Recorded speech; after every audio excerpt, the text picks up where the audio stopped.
Hello everybody and welcome to the Tardis Zone Talks. Before we get into it all, there's a couple of things I need to say and then we're going to move swiftly on.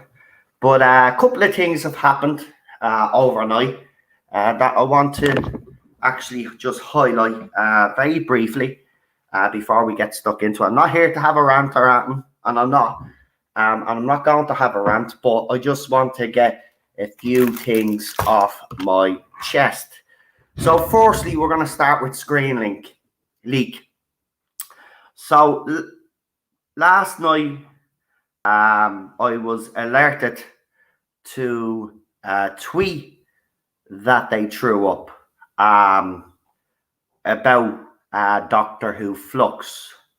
Now, even though we've speculated on this channel that it feels a little bit RTD-esque and stuff and Moffat-esque, I said that, you know, I wouldn't be surprised if RTD is shadow writing, but that obviously isn't the case. We're just because it looks like, you know, it has elements of RTD. We're all, you know, we do come up with our own little theories, but these guys are trying to make it as if it's fact that RTD is actually helping with the writing at the back. Now, I don't have a problem with that as such, but what I do have a problem with is the constant lies that this account has actually put out there. Now, according to them, if you were to listen to them, they have insiders inside Marvel, Doctor Who, and James Bond Productions, because they're the three main things that they talk about. And every single rumor that these people have put out has turned out to be false. I woke up today and I found out after I called them out that I'd been blocked by them.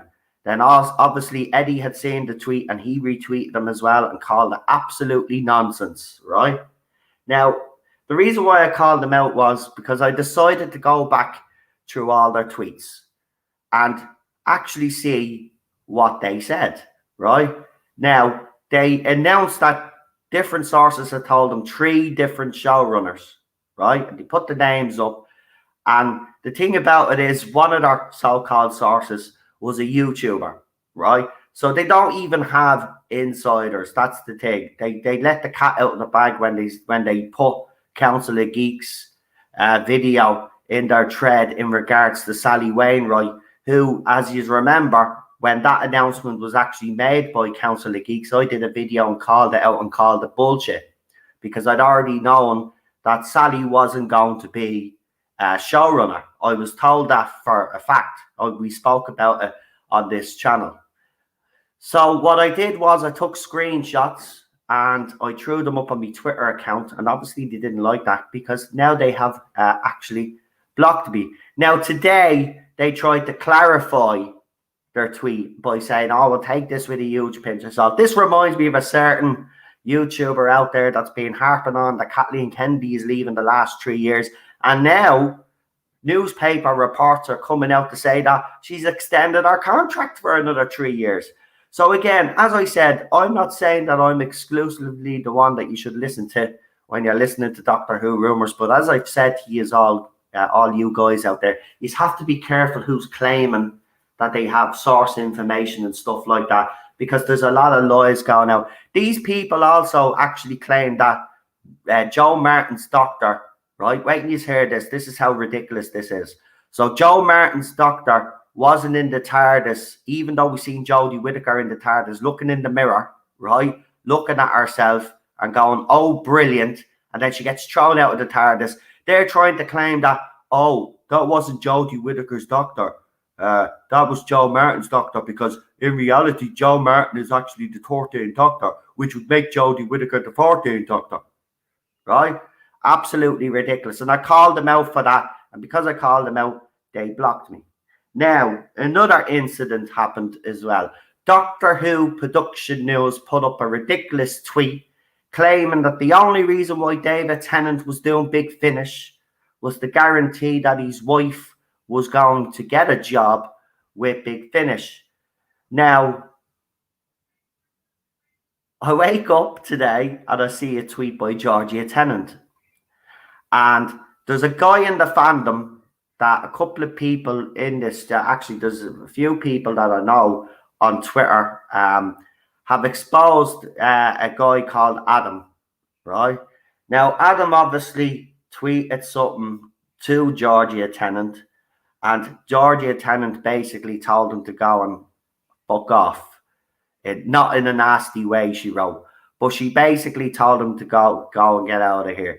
Now, as I made the point, I retweeted that tweet and I said, well, Georgia, you know, the one that started this rumor was Doctor Who Production News. Now, I've called out Doctor Who Production News. I've demanded that they apologise to David Tennant and Georgia Tennant, and they're refusing to do so. But this Doctor Who Production News, this fan page, is an absolute joke, along with all of that other side that come out with this kind of fucking nonsense, right? David Tennant was working on Big Finish way before he got a job on the main show doing Doctor Who, before he even became the Doctor. These are the kind of uneducated twats we have in this fandom, right?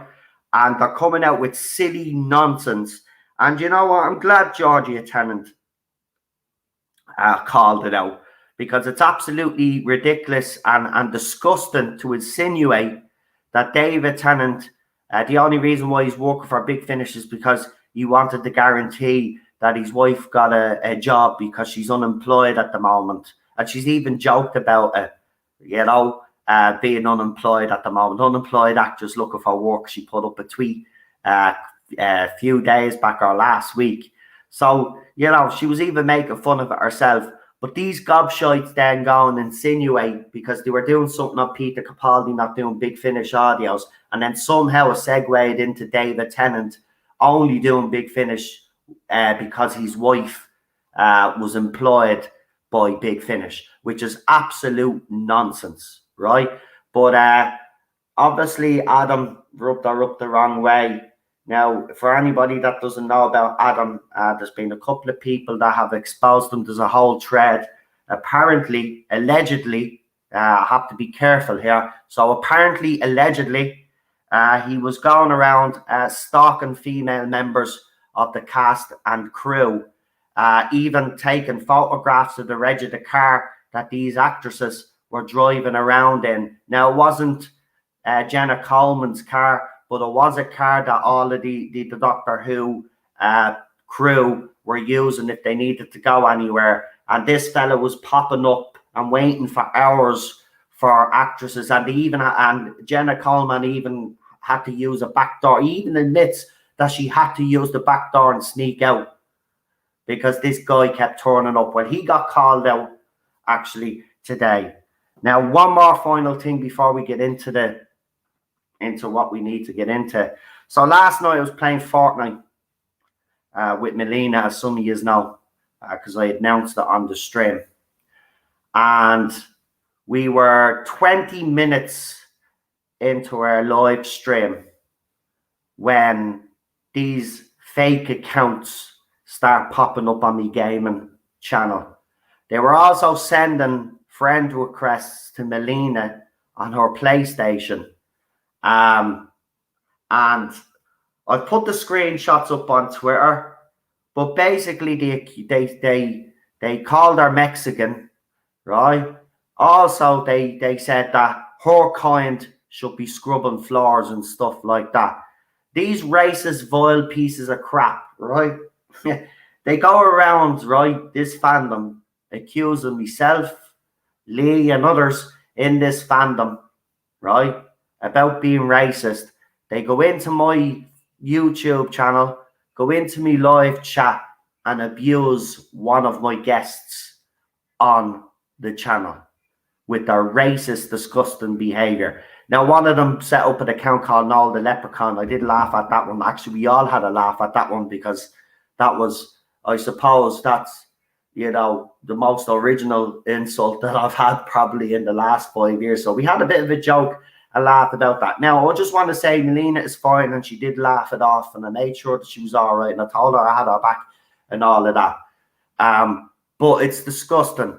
As she said herself, right? She hasn't been on Twitter. She hasn't opened her mouth, and these people are still coming after her, right? So they haven't learned the lesson. As Gobby Guy said this morning, these guys haven't learned their lesson, right?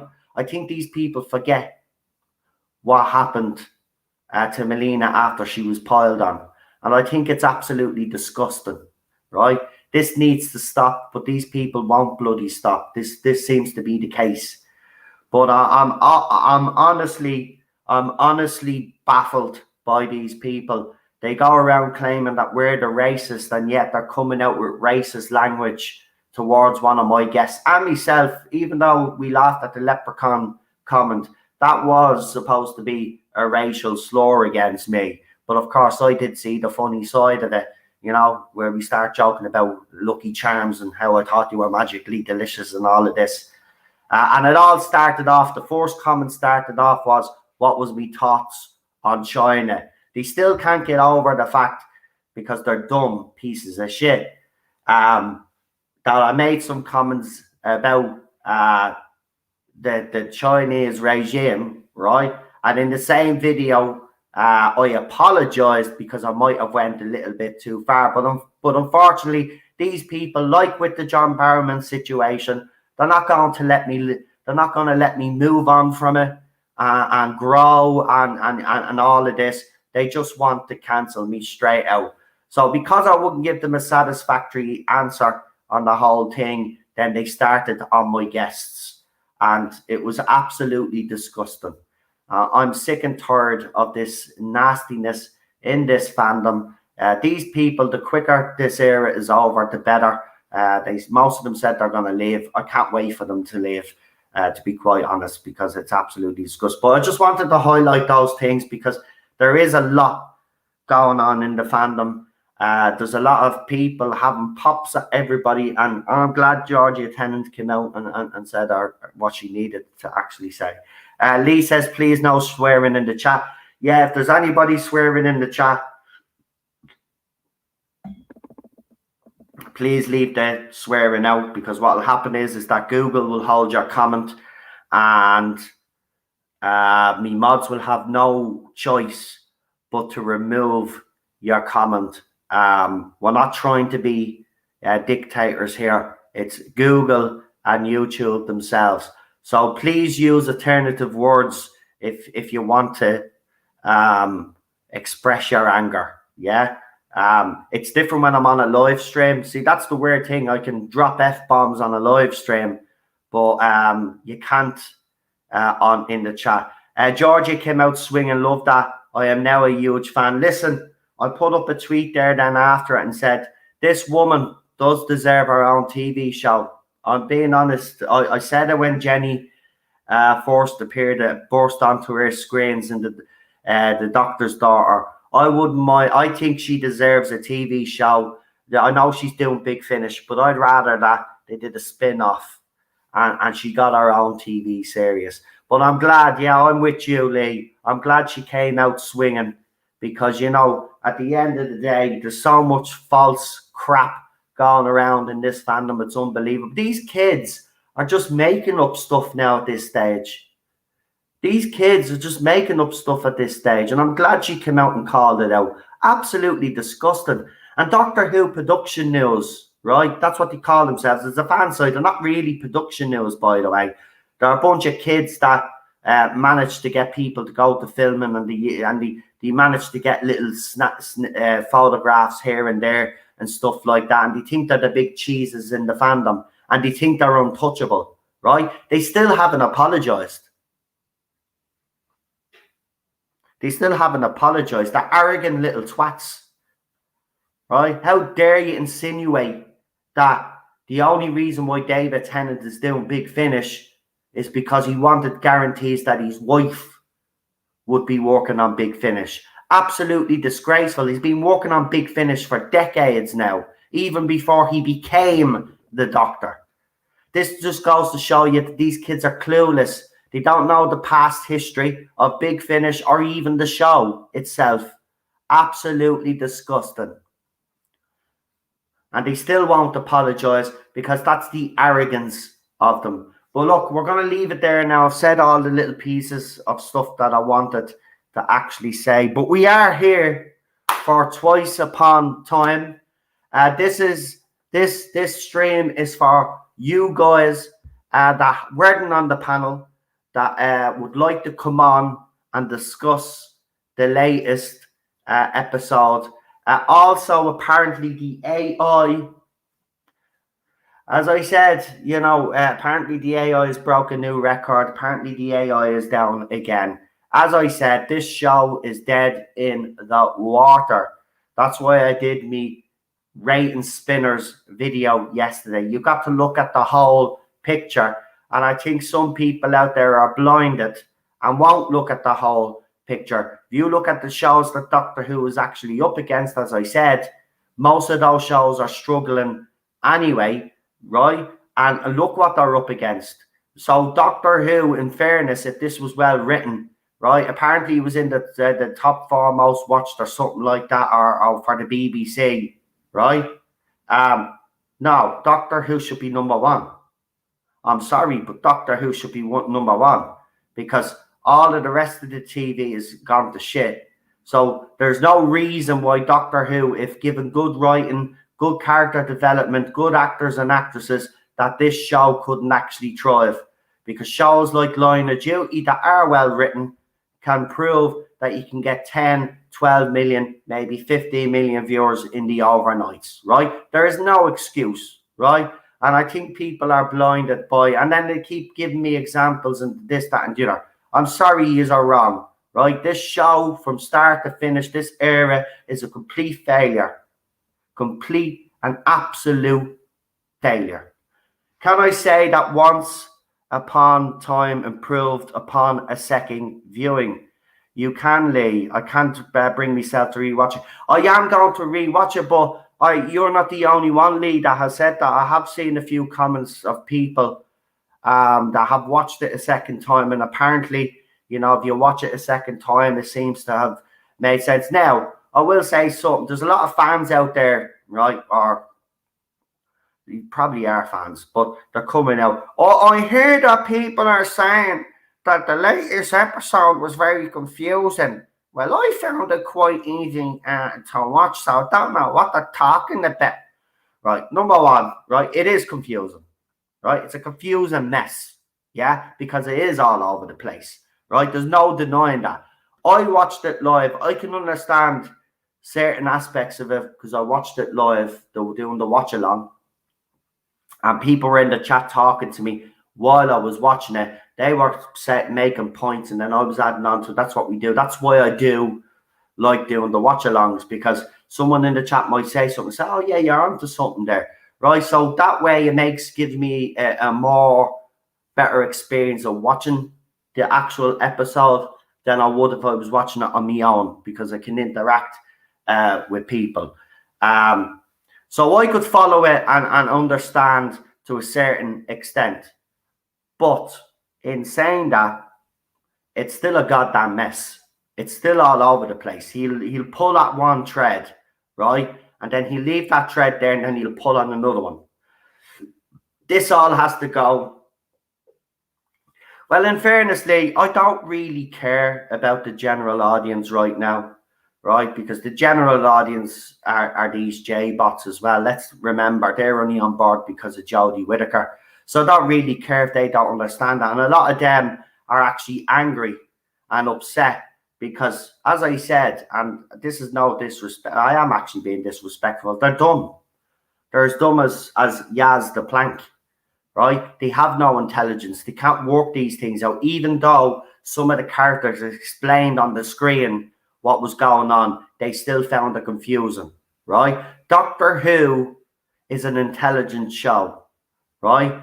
Doctor Who is not what it is now, right? It's just, he's dumbed it down. We've said this in Series 11. He's dumbed this show down so much that we get bored of it because it's not intelligent enough, right?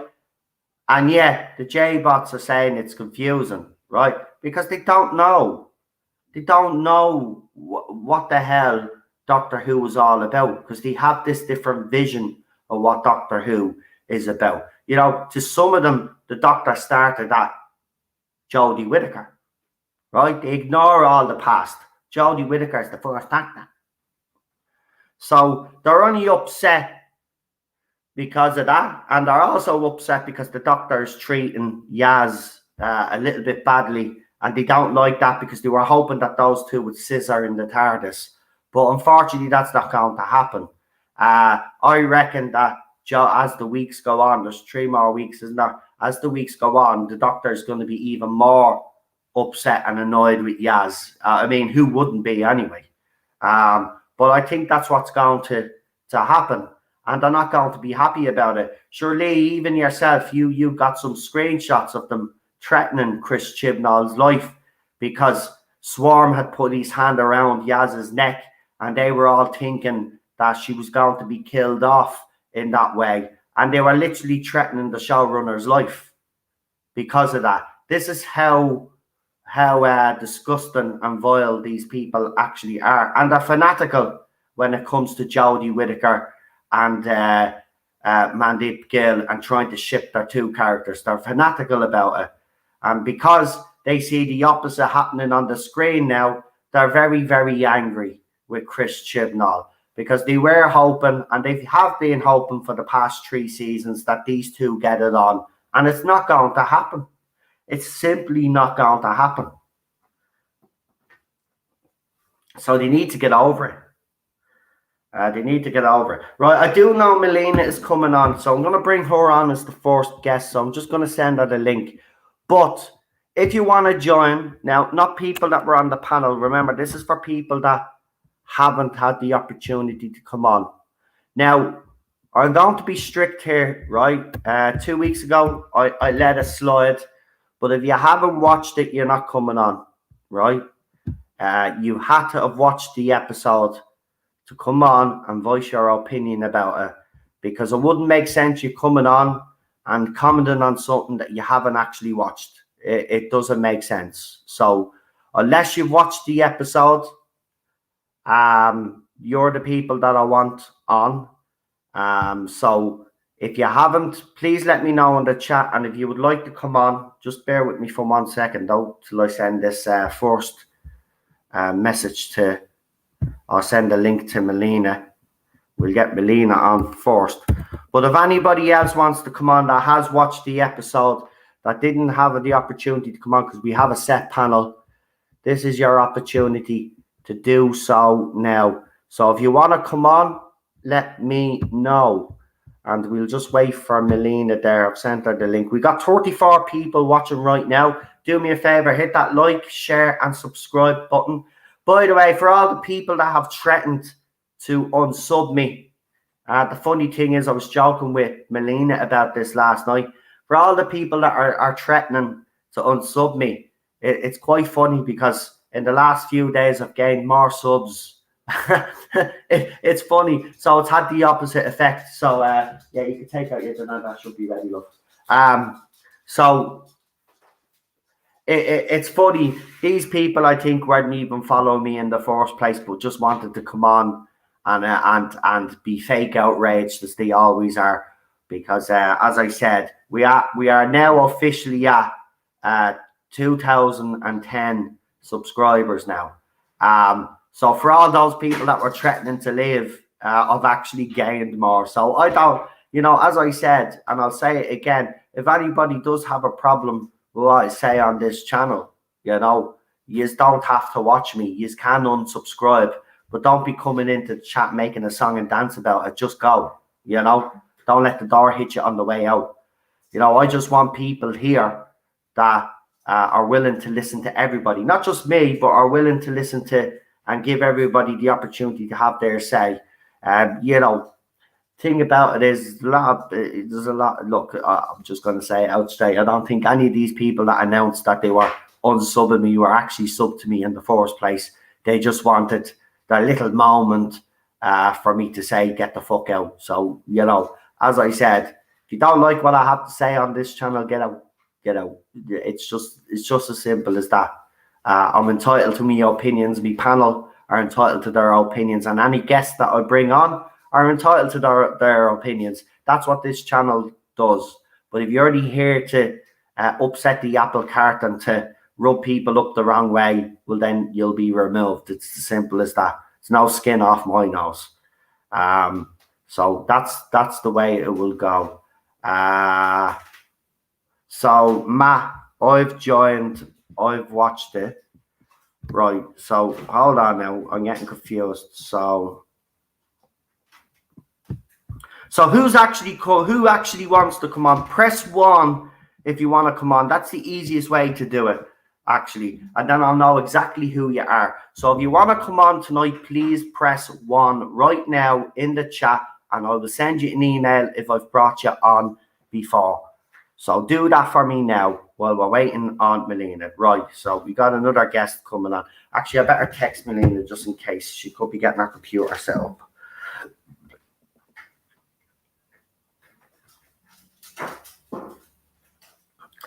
Psychic Beats, have I had you on before? And if I had, can you send me your email by private message somewhere on Twitter, or if you follow me on Facebook on Messenger?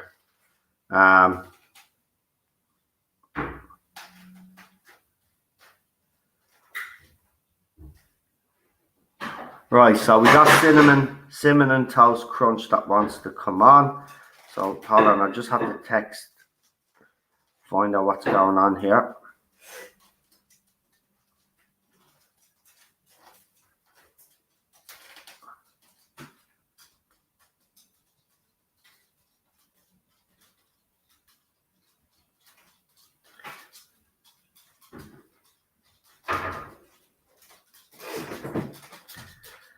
Right, I've just sent her a message because sometimes, the link. I would love to come on, and I've already seen the episode and posted my review as well. So we got Cinnamon Crunch. You haven't had me on before, no, but there's a force for everything. No worries if not. Well, if you're following me on Twitter or you're following me on Messenger, send me your email address. Don't put it in the live chat here, because some people have done that before, and the J-bots have gotten their hands on it and actually signed people up to some porn sites. So, yeah. So you'll have to send me the email and let me know where you send it, or your email address. And if you can, then I'll bring you on. So I'm going to get the rest of me guests on.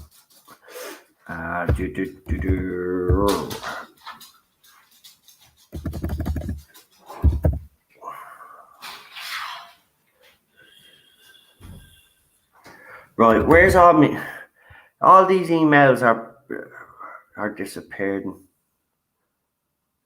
Guys, do me a favor, Wolf and Storm and Cinnamon, do me a favor, because I don't know what's going on here. My email is acting up. Could you send me user emails on Twitter, please, in private message? Because I can't fucking find you here. I don't know what's going on.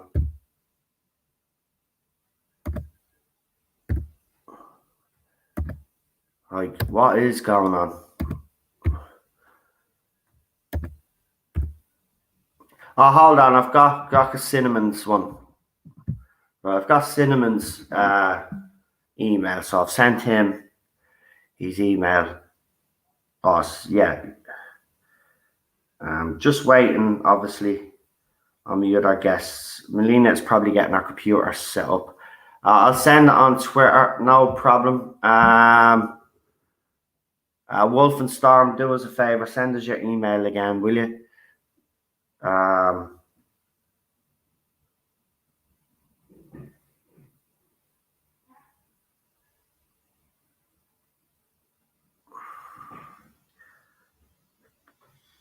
Right.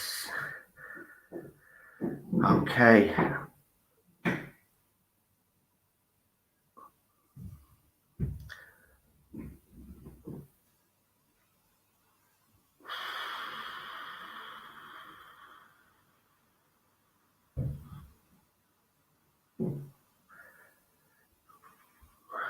Okay.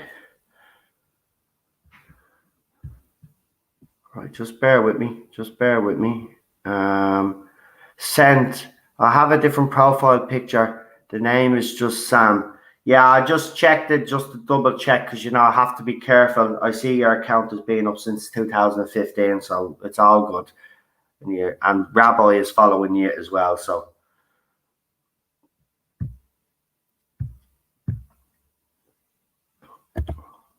I'll always give people the benefit of the doubt the first time round, you know.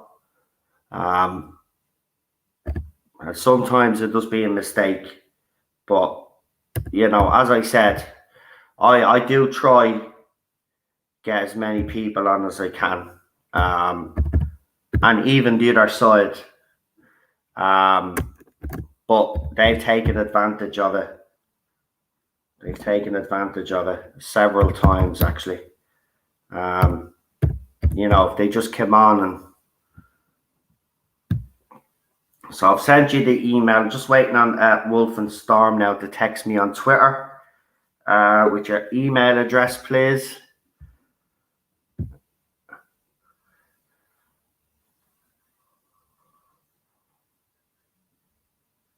So as I said, if you've watched the episode, you can come on.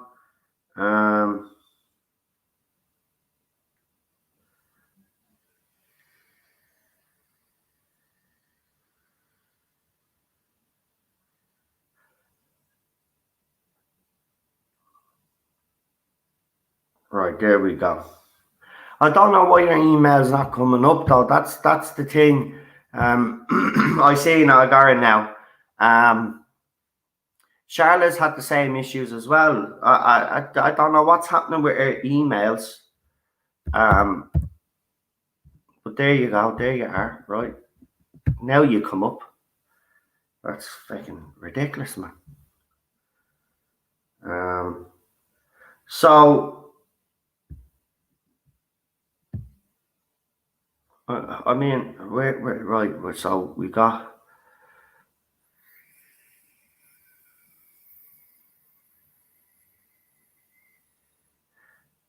Right, hold on.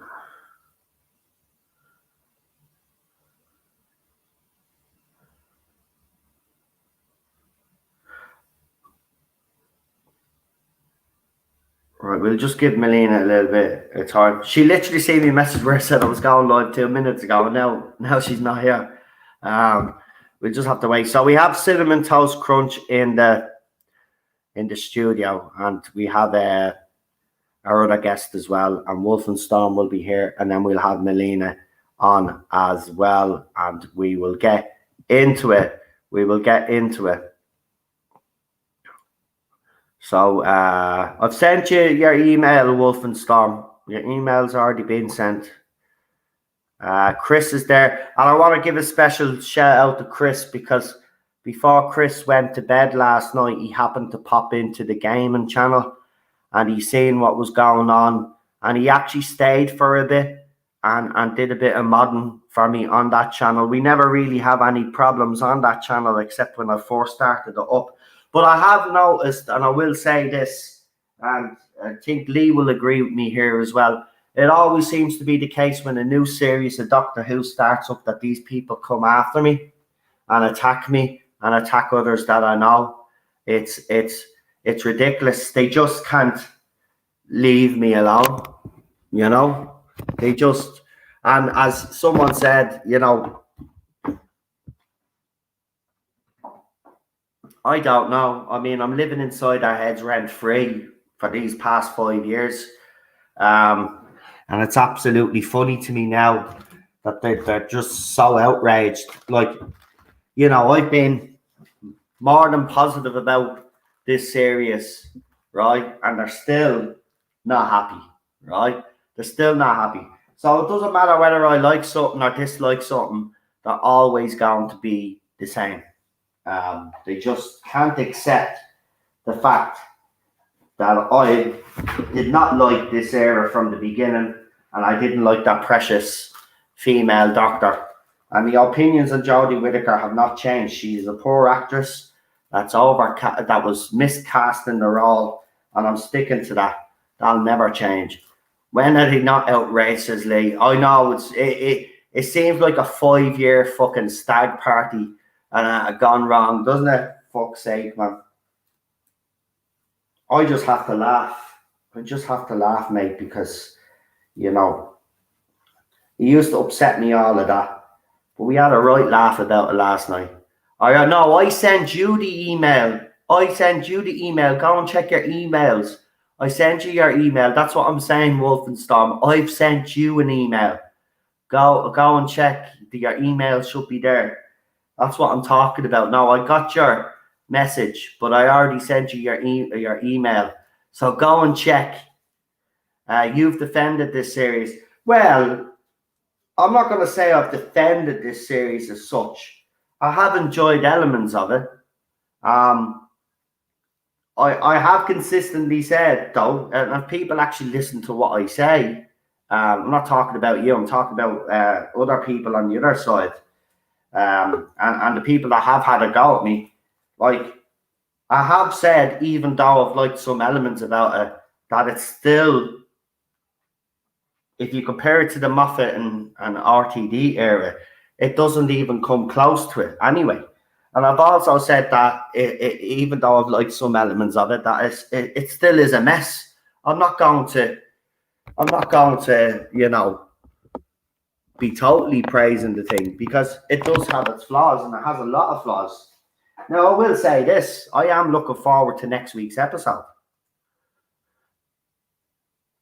I did enjoy some elements of it so far, but I am looking forward to next week's episode because it is the Weeping Angels. Now, is it all going to be a trick? We don't know, but we have to see. Now, Wolfenstorm did pop into the studio there, but they're gone, so we'll just wait and see. Get her on. I'm actually waiting on Melina because I want to get everybody on at the same time, so I don't know what's happening with Melina. She was literally on a couple of seconds ago. I might have to give her a ring there, folks. So just bear with me because I want to see when she's coming on, because I told her we were starting. Because I want to get everybody on at the same time. So just give me a second. Just 2 seconds.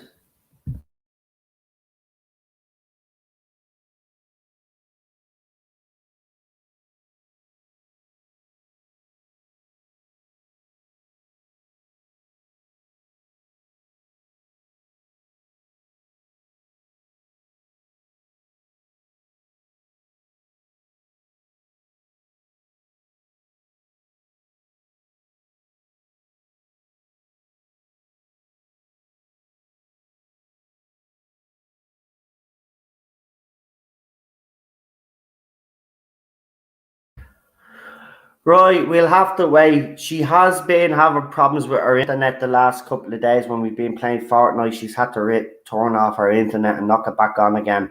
So what I'll do is, because I've tried to ring her there and it's not ringing. So what I'll do is I'll bring on the guests that we have on right now. And then when Melina is ready to join, then we'll get her thoughts and opinions on the latest episode. But let's bring on our guests that we do have right now. And we'll start with ladies first. So we've got the one and only Wolfenstorm. Hello. Hope you're doing well. I'm doing fine. Nice I to would have have you caught on you up. board. I would have been in the chat in the panel on Sunday, but I was at work, so I had to wait till I came home to watch. Yeah. But look, it's good to see you here. That's what I mean. Some people will miss the panel live because they might have stuff on. That's why I do today. So anybody that hasn't had a chance to give their opinion on the episode can actually give their opinion today. So it's nice to have you here. Nice to have you here. Let's bring on our next guest. It's Cinnamon Toast Crunch. Hello everyone, hope everyone's doing okay in the chat right now. How are you doing, mate? I'm not doing too bad. I'm doing good. How are you? All right, thanks. I nearly missed the stream. I was watching a film downstairs with the family, but I've already watched it before. They were fine. So I just thought I saw the notification. I thought, oh, I'll quickly run up and see if Fantastic. Well, I'm glad you're dumping your family for me. So thank you very much. Really appreciate that. I'm only joking, but thanks for joining. I've also been having a few internet issues. I don't know if it's in my local area as well. So if I disconnect at any time without saying goodbye, then you know why. Well, I think we're all going to disconnect at some stage because I'll tell you why. Some NASA bigwig let slip that something huge is happening in space. By the way, an earthquake in Scotland last night.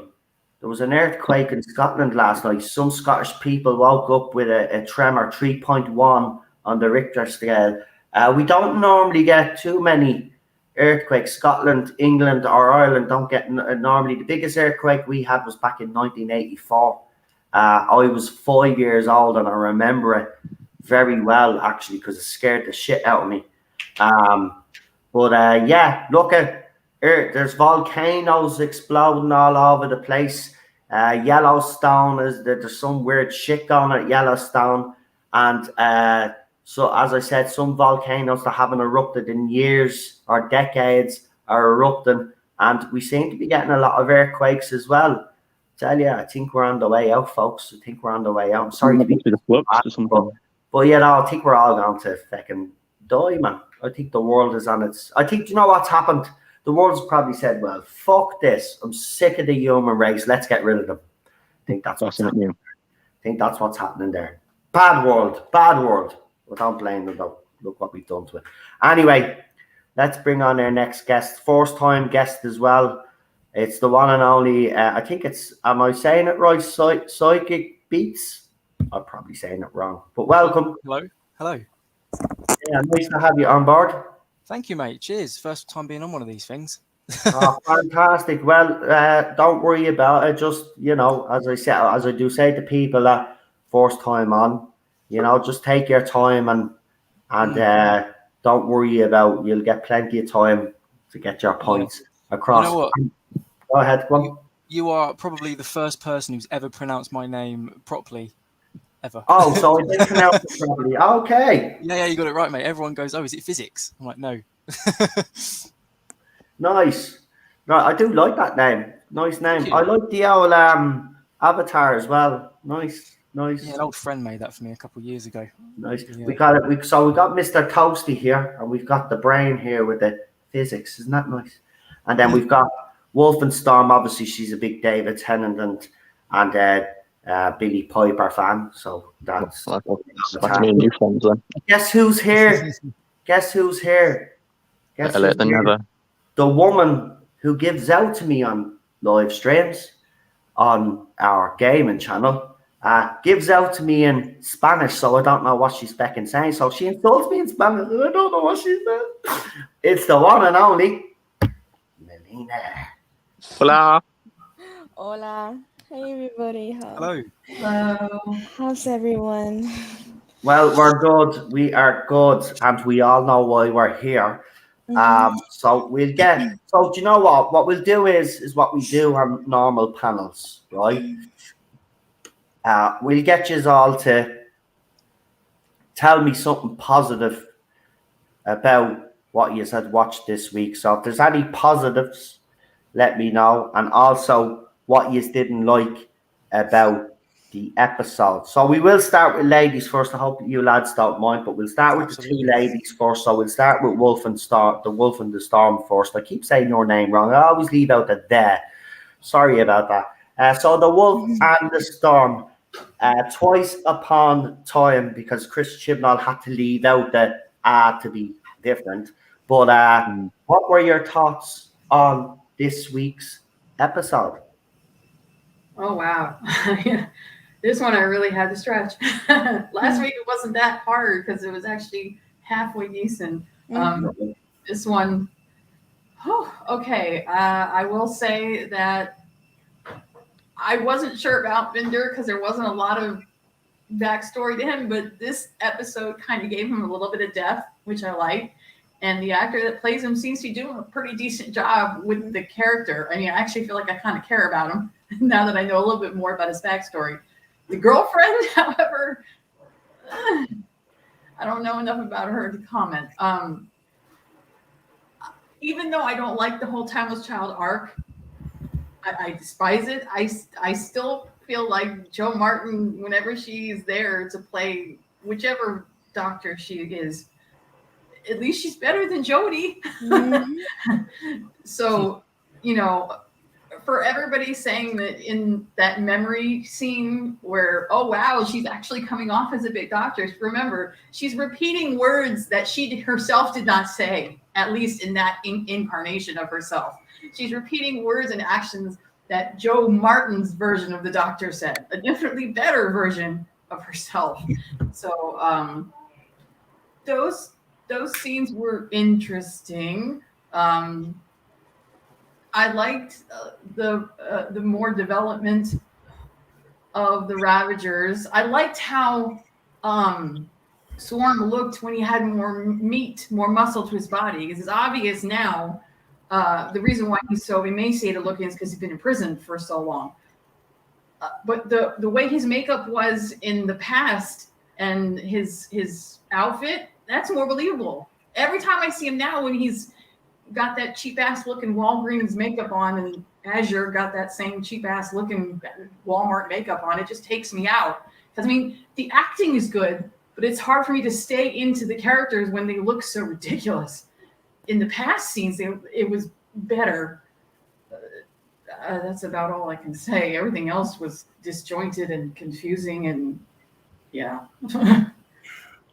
Someone in the chat just said this episode is called Once Upon a Time. Yeah, I know it is called Once Upon a Time. That's the heading of the string.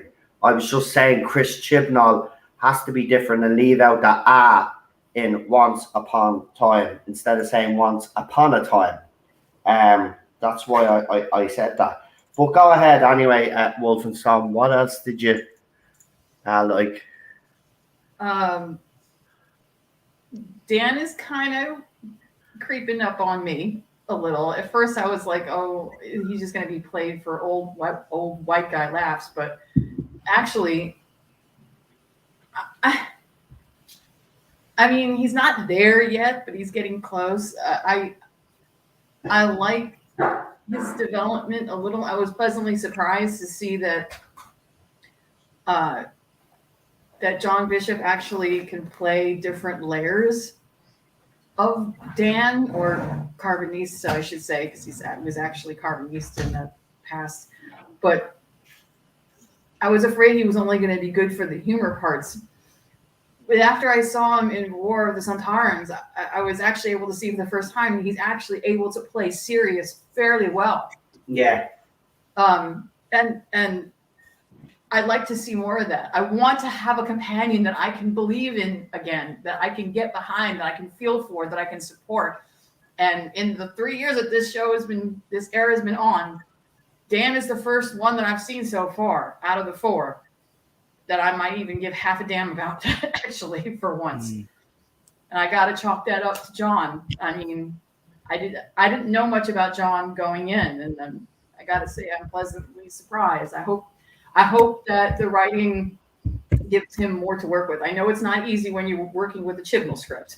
That doesn't give you much to work with. But hopefully in these next 3 episodes, we'll be able to see some more. Right. Actually, I did make a boo-boo.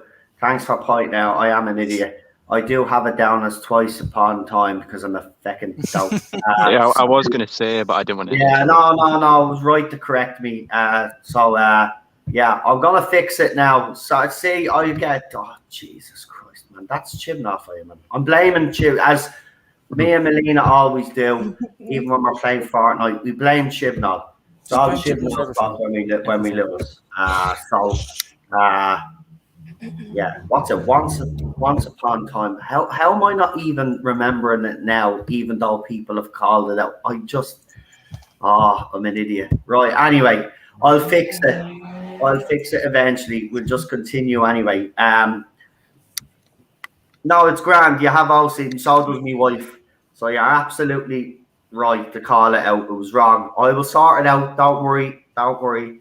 But yeah. Talking about Dan. Yeah, I'm actually quite surprised that Dan has more substance to him than we thought he was going to. And I do agree with you. I think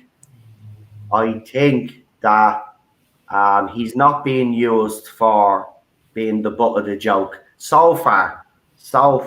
It could all change in the next 3 episodes, of course, but so far, he's not done too bad a job. I'd actually have to say he's probably him and Jacob Anderson, which you brought up as well, Vinder. They seem to be very likable characters so far. Which is a relief because we were obviously worried that Chris Chibnall would just use these guys as he's done in the past with other male characters and made them a bit of a butt of the joker or made them the most evil man in the fucking universe and stuff like that. So it's nice to see a little change up there. I will ask you though, what annoyed you about this story? Because surprise, the Wolf in the Storm. Jodie Whittaker fans are not happy with this episode. They found it quite confusing. Did you find it confusing actually? Because I will ask everybody on the panel this question as well. Did you actually find it confusing? Because a lot of people out there said that they found this confusing. So much so that Radio Times actually put up a poll and asked people, did they find this episode confusing? So did you find this episode confusing? And if you did, why was it confusing to you? And if it wasn't, then what were the things that obviously annoyed you about this Not episode? particularly so, but I chalk this up to being a sci-fi nerd, and I have a brain enough to follow along with most of that stuff. And having watched Doctor Who for a long time, you kind of have to. It's a thinking show, so you have to be able to really get it. I would say it was less confusing and more disjointed because, again, it was like the first episode, Halloween Apocalypse, where he was just throwing shit at the wall. It's what I call kitchen sink storytelling, and it's not a good look. It's just throwing shit out there and seeing what sticks.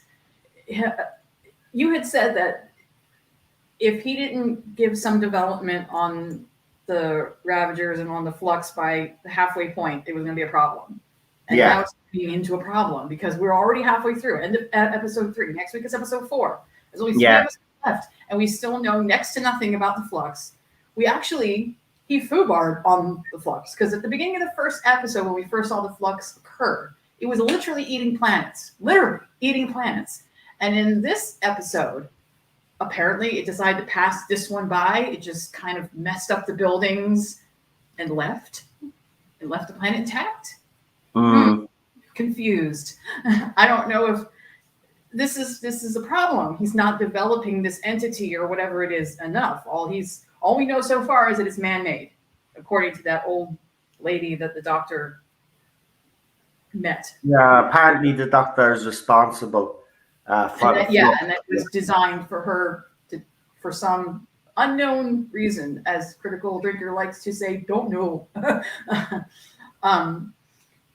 I didn't like Belle.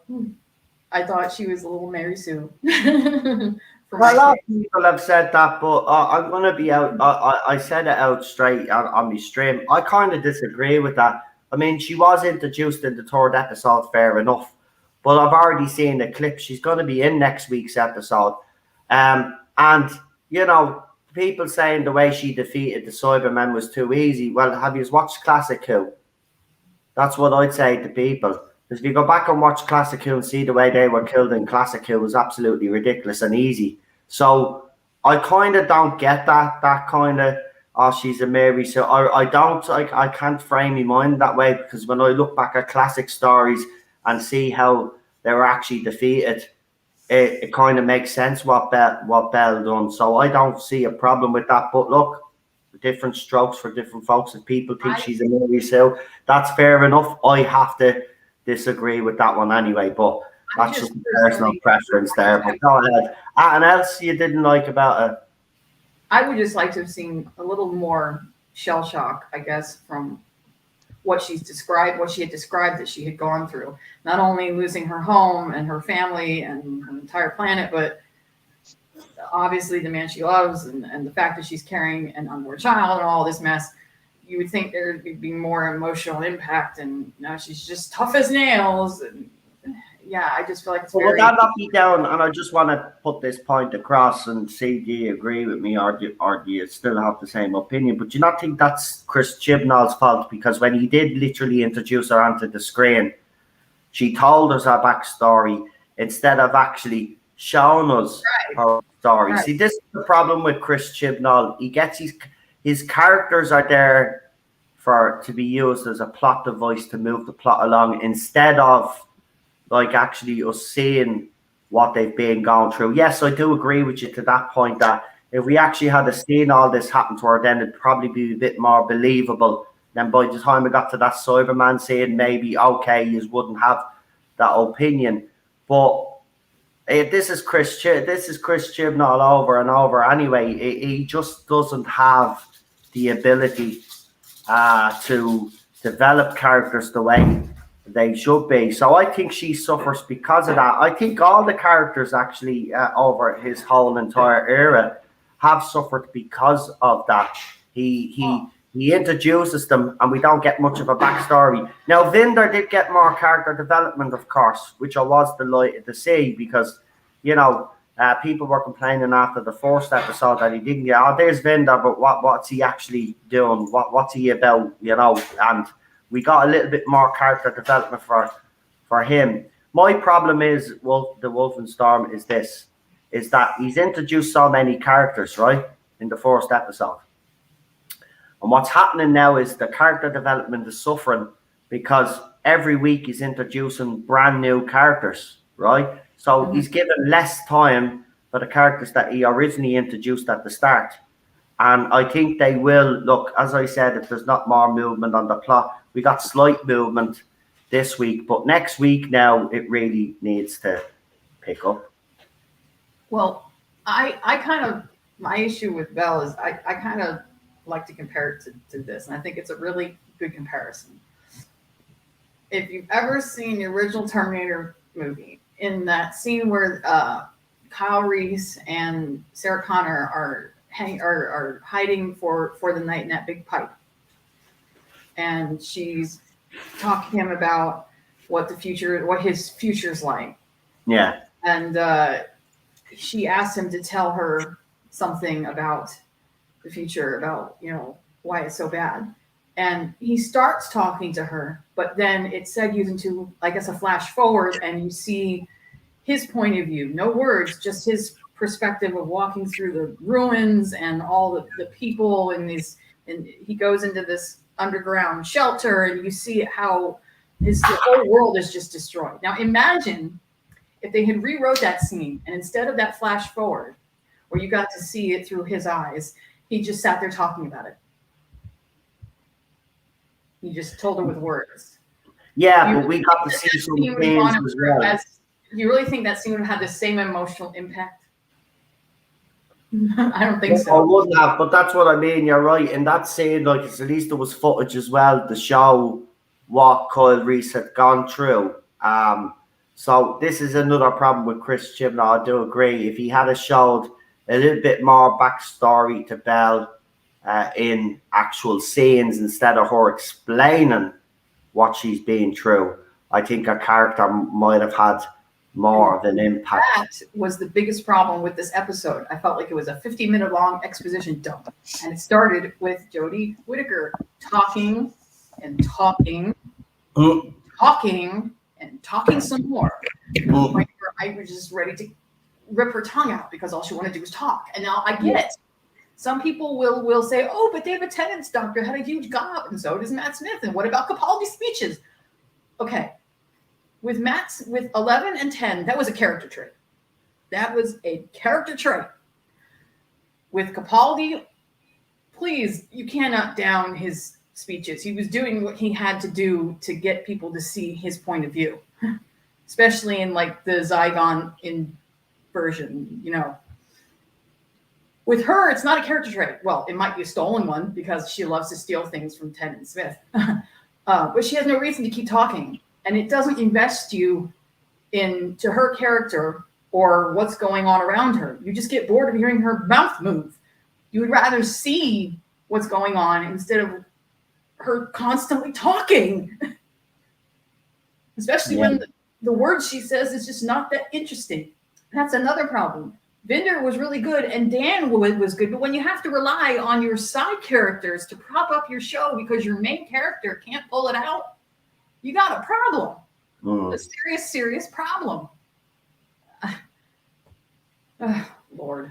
Between Whitaker, who cannot play this character, and Chibnall, who can't write to save his life, I don't know. Melina? No, I'm here. Listen to everything. So wow, I agree a lot with the Wolf, the Storm said. So I'm gonna start with the positive. Let me think first. Okay, so the positive is that the same, which is also negative. Let me explain. There were moments that I feel like Jodie was playing the doctor, and she has her moments that it frustrates me when she's in the time storm, whatever the time storm thing with the Mori, those three priests, whatever they are, that she was like desperate to know about the last puzzle or whatever the pieces of her past. And I actually liked that part of her acting. And when she saw the weeping angel at the end, those are moments where I felt like her acting was good. And it frustrates me because I'm like, yes, keep it up, like I love that part. You're being more like the doctor. But then if it just kind of like it disappoints me later on, because then she's like and she's talking a lot. And there are scenes where she just keeps talking and talking and talking, like the Wolf said. And it is kind of annoying. And I don't know who to blame here. I don't know if I should blame her or Chibnall. I don't know, like the director or something, like, because like I said, there are moments when I feel like Jodie is doing her best, and maybe I'm giving her too much credit, I don't know. But when she's good, I just wish she would keep up with that. But then in the next scene, she's really annoying, absolutely annoying. So it's like it's not the doctor anymore. And same with Chibnall. I feel like Chibnall starts out pretty good. Like the first episode, I actually enjoyed it. I could even watch it again. The second was, yeah. The third was, for me, was really disappointing. And my problem is that Chibnall can start out good, and I wish he could keep it up. But then it's the same thing; it just falls apart. So that's why I feel like it's more Chibnall behind all this. Then again, I'm sorry to compare, but look at Peter Capaldi in series 10. Series 10 was not that great, but the man could deliver a great line, even if the script was kind of, weak, but he could do it. He could really capture you. Sadly, not Jodie nor any of the characters that Chibnall has written for them can really do that. And here goes the negative. What's her name? Belle? Yeah, Belle. So she's she's really charming. She's really cute. Actually, you know what? I was thinking she reminds me of, how do I say her not her character. Well, yeah, in a way. Rose from Star Wars. Oh god. She I don't know if Mary Sue is the correct word, because I did thought that she reminded me a little bit of Mary Sue in a way, but um I don't know. It's just the lines given to her saying that her main mission was because love, and so her motivation behind all of this is to find her boyfriend, which is Vinder, and that she's pregnant. Surprise, surprise. Um, the Tamaguchi, the I call it the Tamaguchi, the little machine thing that she has. Tamagotchi, yeah. Gosh. Ay, Dios mío. And the lines were horrible. My God, the lines were horrible. And she couldn't, it's not her fault. Again, I know that she's doing her best. I'm not criticizing her at all. Let me be clear. It's not her fault. It's just Chimo doesn't know how to write great dialogue and character development. Like I said yesterday, no matter what color of your skin, or color of their skin, gender, race, he cannot write character development. He cannot write good lines for these characters, especially the doctor. And I just found her, I don't know, not very interesting. I did like Vinder in this episode. I thought that his backstory was more interesting. Um, I did like it, so that's a positive. I actually liked his backstory because I the to explore a little bit about him. Yet, mm, like, it just feels to me that, and I'm gonna word this very carefully, because the woke part that people complain about is that, sorry about the background noise. The woke part that people complain about is that Chimno throws in these characters that are diverse characters, and there's nothing wrong, because hello, we have Russell, we have Moffat. There's never been any problem with diverse characters. The difference is, and I'm sorry to be comparing, is that Russell and Moffat, they both could do great character development for these characters. No matter what they are, diverse or just a regular, bloke, or lady. Let it be, what do you call, white person, whatever. And he can't do that with these characters, so it just looks like he just throws him in there for diversity points. So it's like, okay, so you have this character, it have this, have Asian, you have black, you even have one that is considered disabled, what they consider disabled. I don't consider it disabled, but what they call it disabled. But okay, but um they're just there. Do something about it. Do something about it. Make it more interesting. Give them better lines. It's just, he just gives them like this purpose. Like, okay, well, her purpose is to find Vinder, and let's make her a really badass. Right, perfect. That's character development. Jazz, okay, her character development is that she has mental illness. Right, just throw it in there. And just kind of just random like that. It doesn't work that way. That's not character development.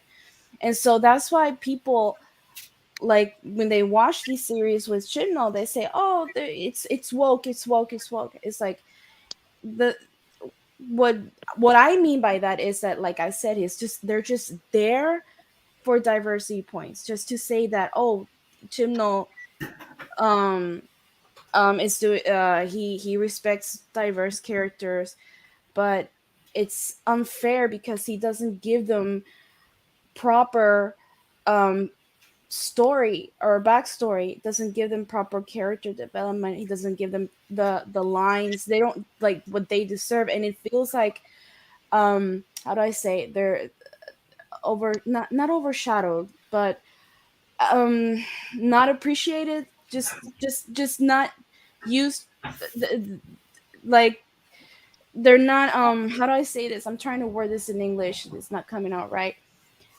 It's just underwhelming, let's just put it that way. You expect more from them, and it just becomes underwhelming, and um it's just like, they're just there.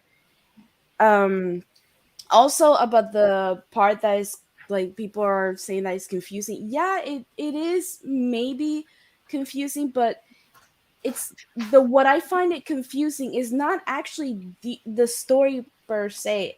What I find confusing is Chimnall's motivation. I don't know if he's throwing all this in to actually purposely confuse the audience, and then throw in something like, aha, see, there's a purpose about it, and you'll be surprised why I did it. Or if his purpose is that he's just really desperate, like he just throws in whatever, like the wolf said, whatever sticks on the wall. And like we were talking before, that I said it twice and I'm going to say it again, that the difference is like Moffat's era. So there were a lot of what the fuck moments. There was the backstory of River Song. um there are a couple of what the fuck moments. There was the chaos, the timey-wimey stuff going on, but it's organized chaos. And Moffat will leave you scratching your head thinking what the hell was going on, but it's not something, it's something that's like plausible, and you're like, okay, you live with it. But then Chibnall, he just throws in all this in a blender, and it just becomes a mess. It's like I said before, it's like a paella. He just throws in a bunch of stuff in this paella, and it's just not good. And while Moffat leaves you with you scratching your head, Chibnall leaves you you pulling your hair because it's like, you're doing all this. What are you trying to do?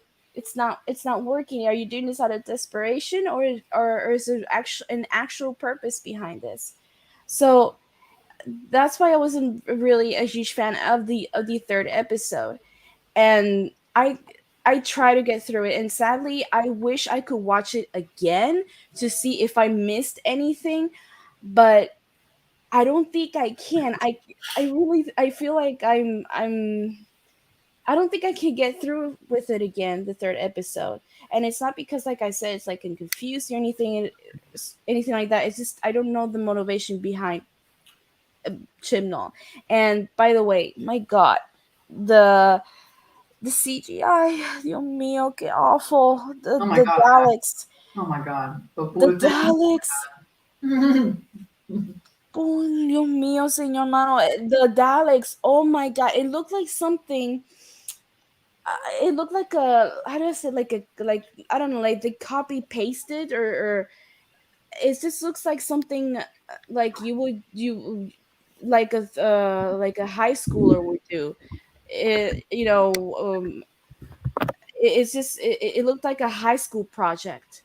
Honestly, it was so bad. The CGI was so bad. Um, the Daleks, oh my God, it was so bad. Everything about it was so bad in the CGI wise, and yeah, I'm gonna criticize heavily about it because we're in 2021, and it's not the same when obviously back in like the 60s, 70s. See, it looked the makeup looked bad-ish. However, the stories were still good, and it's understandable because hello, we're talking about the 60s, 70s, and 80s were not the best when it came to um um Dios mío, gosh, special effects. We get it, we understand, but it's 2021.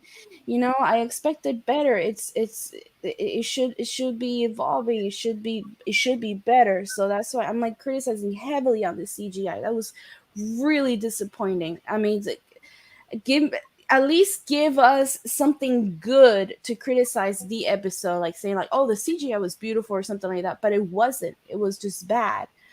What else I was gonna say? Yeah, there's a lot more that I probably could say. The negative about the negative, the Jazz acting was boring.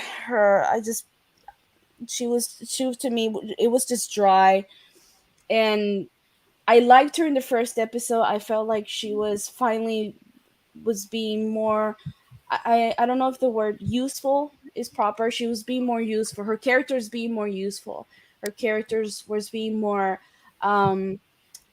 daring, more yeah, useful. But then it's just gone dry. I don't know why. It's just her character. It just feels dry. It just feels like it's like wallpaper paste. I don't know. It's just bland. And again, this is what happens. My problem with Chitnall is like, oh, I like this, keep it up, but then he disappoints me again. And I just wish he would keep it up, but he that's what happens. And um it's that's the positive and the negative about it. It can start out good, but then it ends up pretty bad. And so yeah, that's pretty much what's in my mind for now about the third episode. That's it. Right, fantastic. Cinnamon, go ahead. Oh, well, where to start, eh? But I'll start off with the positive since you asked me. I like the Doctor in black. I noticed that her outfit changed ever so slightly, which is ironic because I remember you reporting on this months and months ago that the costume was going to change. But yeah, I don't mind it. Maybe she looks good in black. I know we were talking yesterday on the stream. The Doctor and looking sort of attractive in a police uniform. But actually, let's not get into that. But yeah, I like the new costume. What else do I like? I like Dan. That's one thing from the season. I actually really, really enjoyed Dan a lot more than I was expecting. I remember when that was first announced at the end of Revolution of the Daleks, I think, at that little snippet at the end.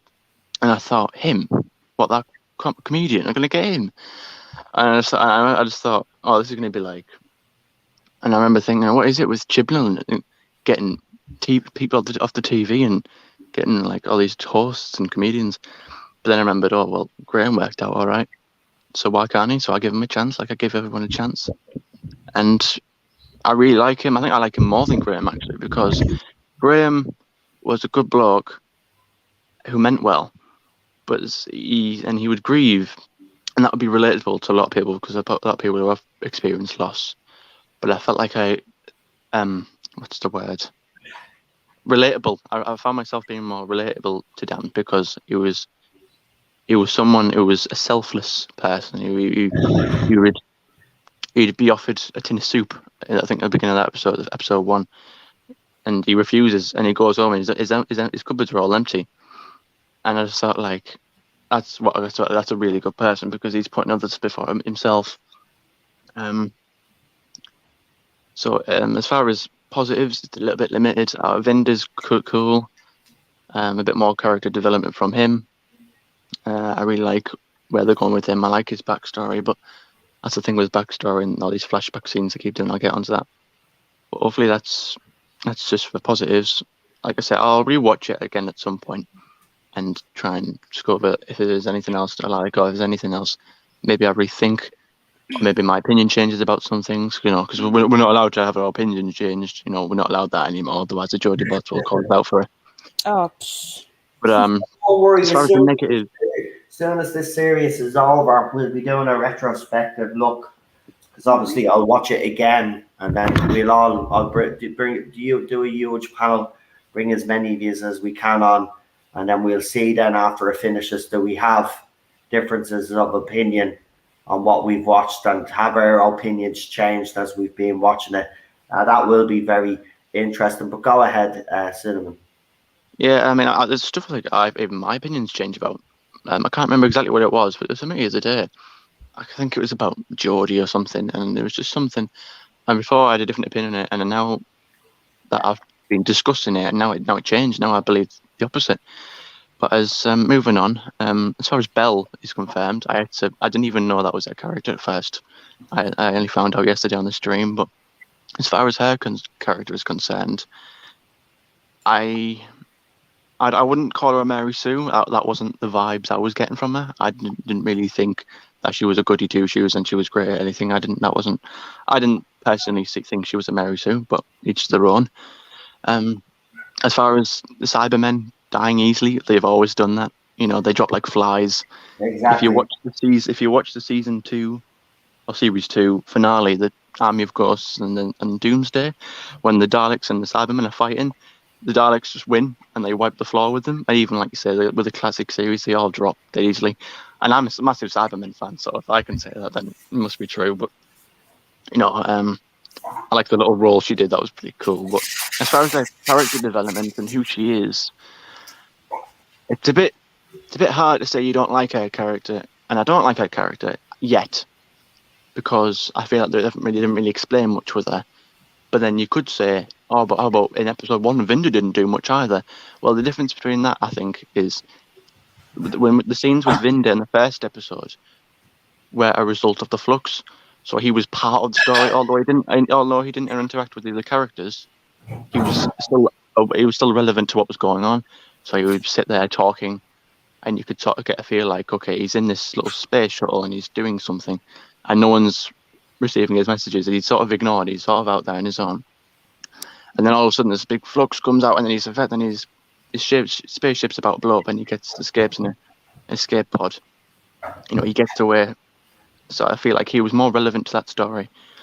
But with Belle, I felt like it was two different episodes of Doctor Who thrown together, because it starts with her, and she talks. And this is the thing with Chibnall; he's obsessed with doing this. Yeah. He calls flashbacks, and he calls he shows you what's happened before, and calls that character development. That isn't what character development means. What it means is, let's just say in a character, we have, let's say, a random character, and we learn who his character is. We grow with his character. We learn who they are. We learn what the morals are.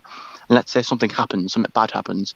Character development is seeing what happens to a character. Let's say something bad happens to them, and seeing how they overcome that obstacle and how they develop and how they learn from it, all in real time. You can't go back and show us what something happened before and say, oh, well, that's character development, like with Yaz. Oh, but she had mental health in that episode when they did a flashback. Yeah. Oh, she's got mental health. She's sitting on a hill talking to a police officer. That's not character development. That's just showing a personality trait. That's nothing has happened to her in real time. I 3 seasons in. I still don't know what Yaz stands for. Yeah, the police officer, which is another thing that they're starting to bring that back now. That was forgotten about, her being a police officer. Now they referenced it in episode 2. And then they brought the uniforms back in episode 3. It's as if, I don't know where they're going with that, but they can't sort of forget about it for 2 series nearly, and then expect to bring it back and then have it feel the same. Yeah. But yeah, they've got he's obsessed with this. Chibnall just loves to do flashback scenes and expects that to be character development. But it's, as far as if the story is confusing, I didn't find it confusing. I understood the basic of what was going on. So the Doctor, what is that? It was the Mari, is it? Yeah, the Mari, yeah. These are the women with the white gowns and they control time or something. So when the Doctor steps into Yaz's place, and she's now into the time spacey place, I sort of get what's going on. I was a little bit confused at first, but then I grasped it. She's sending her companions off in their own time streams to protect them or something. Yeah, that's what it was, yeah. And so basically to protect them from the swarm. But I felt I understood what was going on in a lot of scenes. I understood what was going on, but there was too much to juggle. Yeah. I feel like there's... I don't mind adding new characters. And it's just...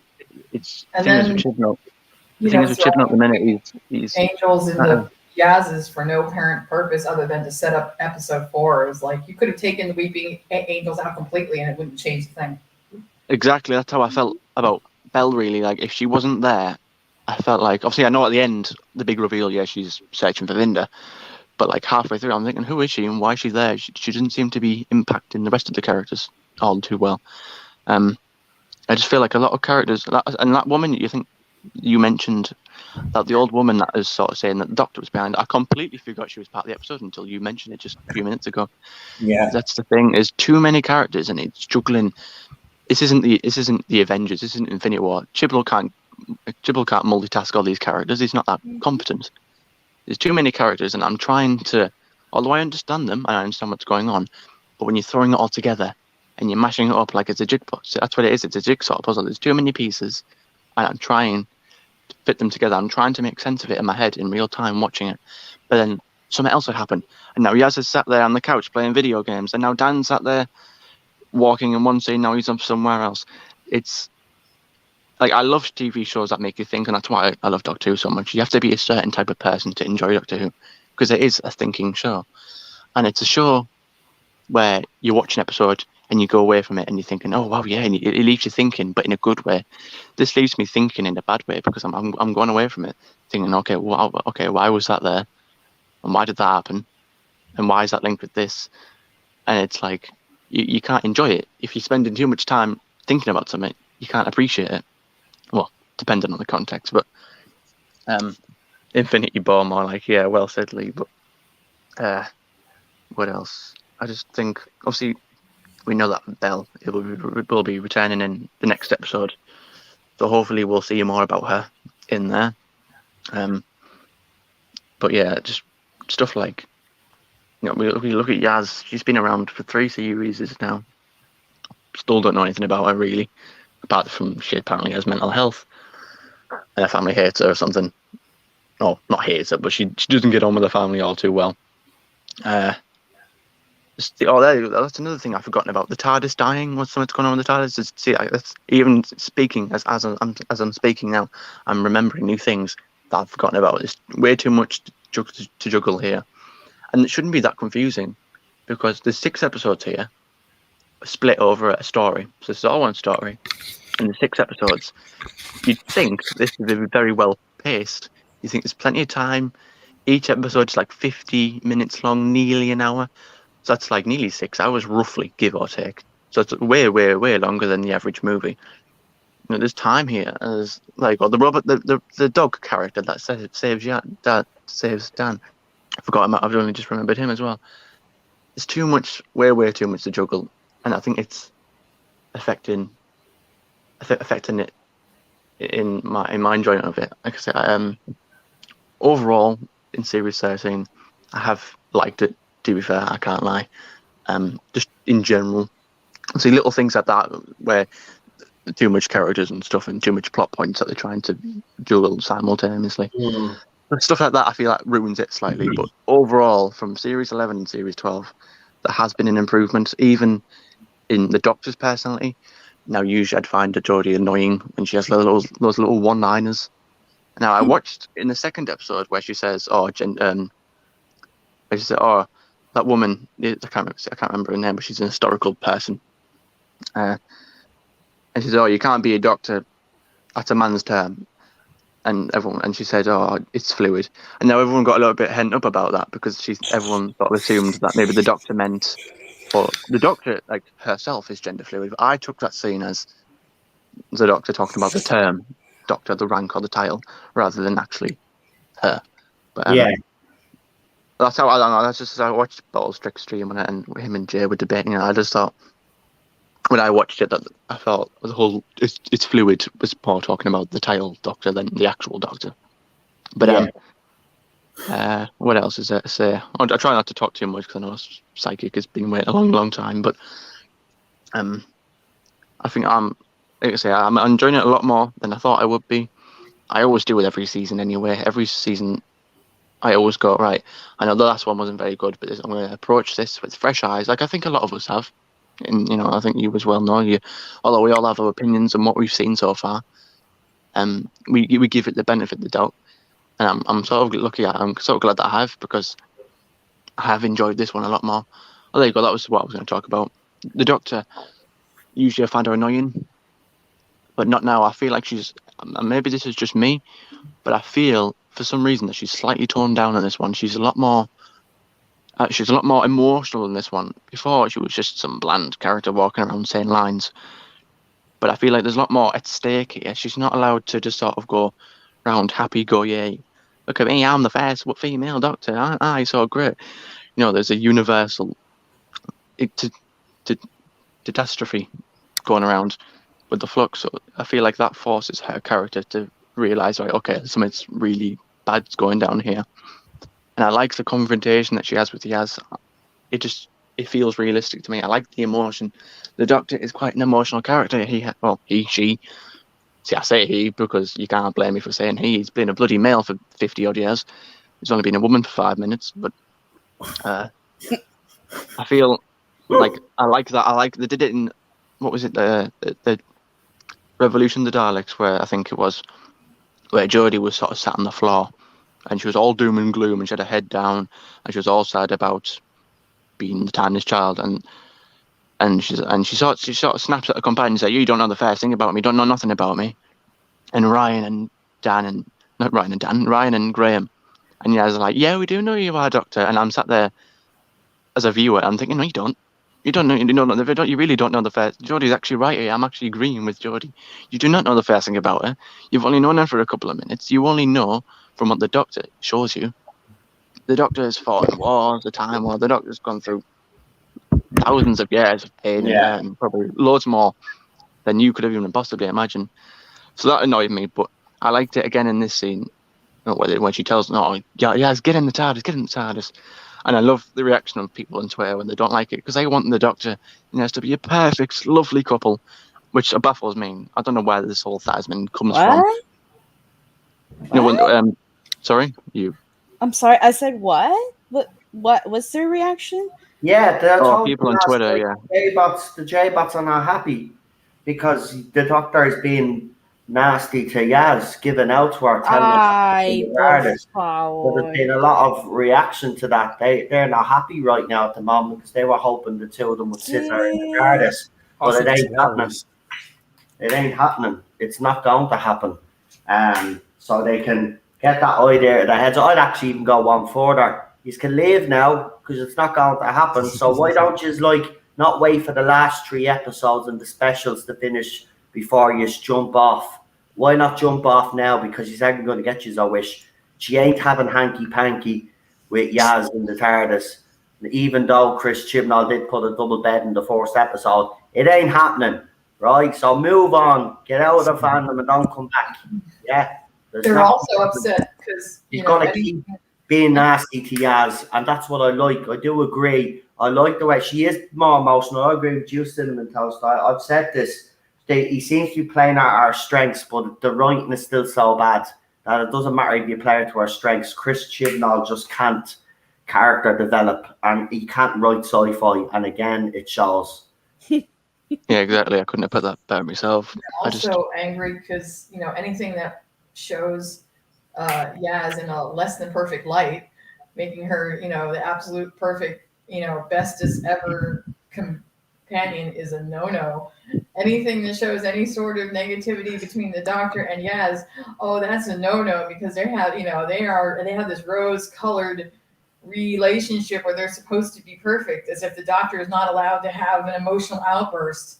I know. Seriously, yeah, considering what it is. I mean, yes, it was selfish that she was willing to stay in the time storm to the detriment of her own physical body and to the detriment of Dan and Yaz and Vinder, knowing that what was going on with the Flux is infinitely more important than her own memory backstory bullshit. But I could understand why she was, even though I don't like the Timeless Children division thing, I can understand why she was being a little bit selfish there. The Doctor has been known to at times when the situation is serious enough. So that really didn't surprise me. I was actually kind of impressed that they went that far. I was even more impressed last week when I thought that Swarm was gonna kill Yaz, that he was gonna choke the life out of her. I thought, because if they had actually gone there and did it, that would have been enough of an emotional upheaval to get fans actually interested. That would have been like an oh my god moment, something the show's been lacking for a long time. But of course, no. Oh no, we can't. Check boxes. We can't. We can't hurt Yaz. Diversity. Sorry. Yeah, it's like I don't get the mentality from that idea. I see it in a lot of fandoms. I'm involved in a lot of fandoms, and the mentality is the same, where they just love characters that are absolutely perfect and they never have any faults whatsoever. Which is one Yeah. reason why I sort of had a problem with Rey in Star Wars, how she doesn't want to become a Jedi, and then when she's sort of finally persuaded to, she has a 2 minute montage of training in the woods, and then the next minute she's so powerful, and now she's taken on Kylo Ren. I just thought like, yeah, I know Anakin was sort of gifted, but like you just thought these characters had to pick up everything so quickly.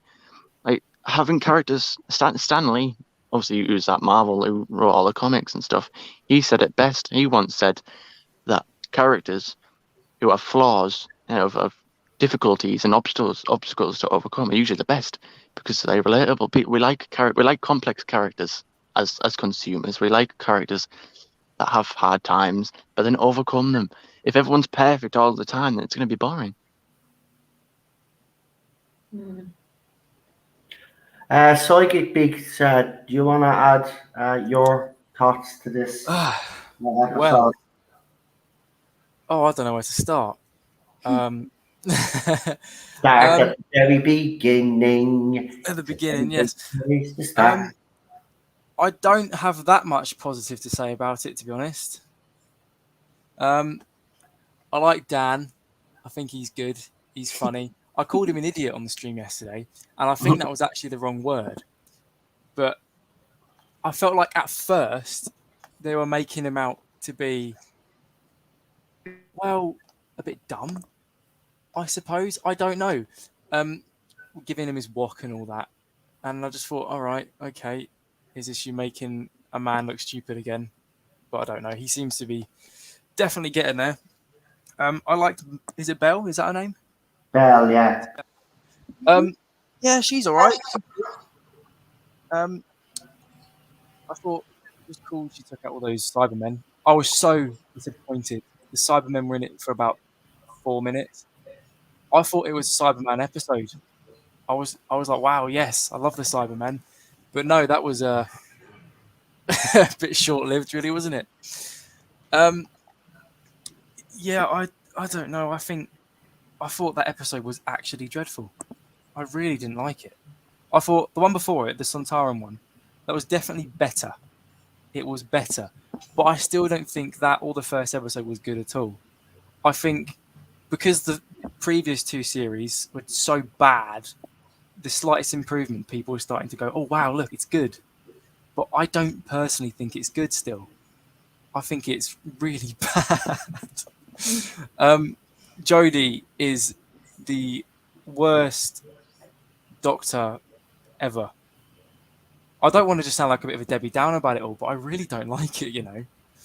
It's like she doesn't resemble anything I've always thought the Doctor was. See, I started watching Doctor Who in 2004-5 when it came back, and I was only 4. And I loved it. And then I loved David Tennant, Matt Smith, but as a then 12 or 13-year-old, I tuned out when Capaldi came because I didn't like him being older. But then I went off Doctor Who for a little bit and then got back into it more recently.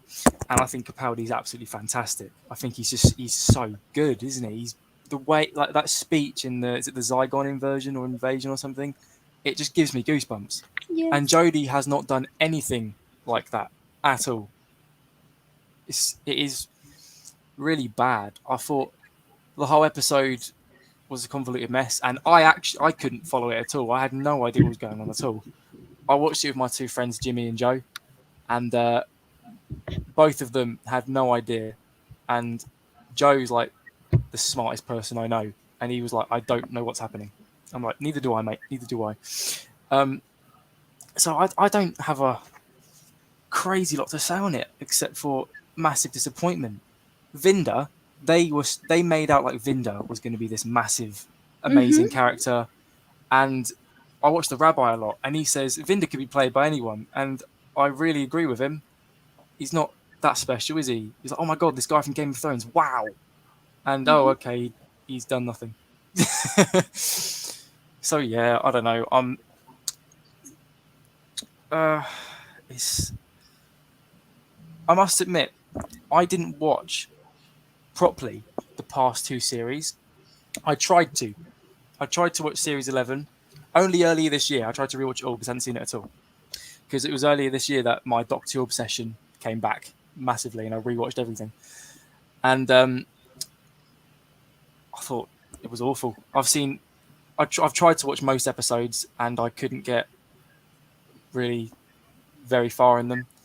The first episode I watched all the way through was the Revolution of the Daleks, because I watched it with my two friends who were telling me to watch it because I like Doctor Who again. And oh my god, that was boredom, wasn't it? Except for Captain Jack. Captain Jack was great, but everything else was terrible. So yeah, this episode's complete convoluted load of poo, really. I don't really think I have much else to say, to be honest, on it. That's fair enough. That's fair enough. Look, you've given your points. That's absolutely fantastic. But I do want to ask you guys actually. So there was, as I said last week, Chris Chibnall, fourth episode, has a habit of throwing in a curveball. Obviously, the curveball was Joe Martin's cameo. Now, there's a little interesting video that Joe Martin actually threw up, and fans were asking her would she be returning, and she says, "Well, I can't say but I will say this: I'm going to be very hard to get rid of." Now, does that mean that she's going to feature in the next 3 episodes and beyond? I don't think she is going to be anywhere near the RTD era. But I wanted to ask you what you thought of Joe Martin's cameo. Now, I know a lot of people have said that she was great. I disagree. I'm going to say that off the bat. You're saying she's great because you're comparing her to Jodie Whittaker's Doctor, right? And Jodie Whittaker's Doctor's standards are on the floor. Right? She's not convincing as the Doctor. So when I hear people saying, "Oh yeah, well Joe Martin was better than Jodie Whittaker," well, that's not really aiming too high. But I wanted to ask you because she did get kind of a very positive reaction, and I just want to know from the panel, what did you think of her cameo, and were you impressed with it, or did you not like it? Go ahead. Who wants to start? Anybody can jump in there. I'll start if you like. Go ahead. When people say that, oh my god, she's so much better than Jodie, I'm like, she's barely been in it. Do you know what I mean? She's barely actually been in the show at all. So I don't understand why people are saying that. I don't know. She wasn't really in it, was she? She was. I think whenever she has been on screen, she's just been a bit bland. She hasn't been moving much. She's barely been saying much. I just don't think she's very special, I suppose. Like she is better than Whittaker, and I've said that myself. But the thing she is better than Whittaker, yeah. You have to judge the standard. You have to judge her by the standard of the current Doctor, and we don't think that the current Doctor, aka Jodie Whittaker, is up to the task, and she's a pretty bad Doctor. So if you're actually comparing her to Whittaker's Doctor, well then yes, obviously she's going to be better. Can you say that Joe Martin is better than Peter Capaldi, Matt Smith, David Tennant, and Christopher Eccleston in the new Who one? No, she's miles off. So you know, that's where we stand on it. But a lot of people were praising that cameo, and I just, Can I quickly add something to what I was saying a minute ago? Just quickly to swerve the subject. Because I haven't seen anyone agree with me or say much about this, but it was the first thing I noticed about this series. The Weeping Angels don't look right. They don't look right. And when they first appeared in the first episode, I thought, wow, Weeping Angels, yes! But it was the most least exciting thing ever in my 20 years of existence. I thought, okay, so it looks like they're just moving a statue. And like in the original, in Blink and The Time of the Angels and all that, it wasn't like that. They were genuinely terrifying. Like I rewatched Blink the other day. When I first saw it, I was 6. And it terrified me for a year. I barely slept. It was awful. I used to call my mum in the middle of the night asking to come and get me because I was that scared when I was 6. It was awful. But it's still scary, and I'm 20. So is the Time of the Angels. That's still pretty scary. Not quite as much as Blink, but it really felt like all they've been doing is pushing it every time the camera moves away. Like there's some person like a green screen outfit just behind it, moving it forward. And I just didn't think it was very scary. And in the clip for the next episode, I thought the Weeping Angels looked almost overly CGI'd, like everything else in this era. I think they might be CGI, but I have to say I quite like the movement of them. I think what he's done is, do you remember when Moffat introduced the weeping babies and the way they moved around? I think that's the way he's moving around these weeping angels. I actually thought, now I have to say, some of the scenes with you, personally speaking, I understand you have a different point of view, but I actually like the weeping angels. I actually think they're more scary. See, that's the thing. You don't. I do. I actually do. And the trailer for next week, I mean, that scene at the end where the Weeping Angel takes control of the console, right? And is flying the Tardis. I thought that was actually very good. Even the it was changing and the way it was moving. I do like the movement.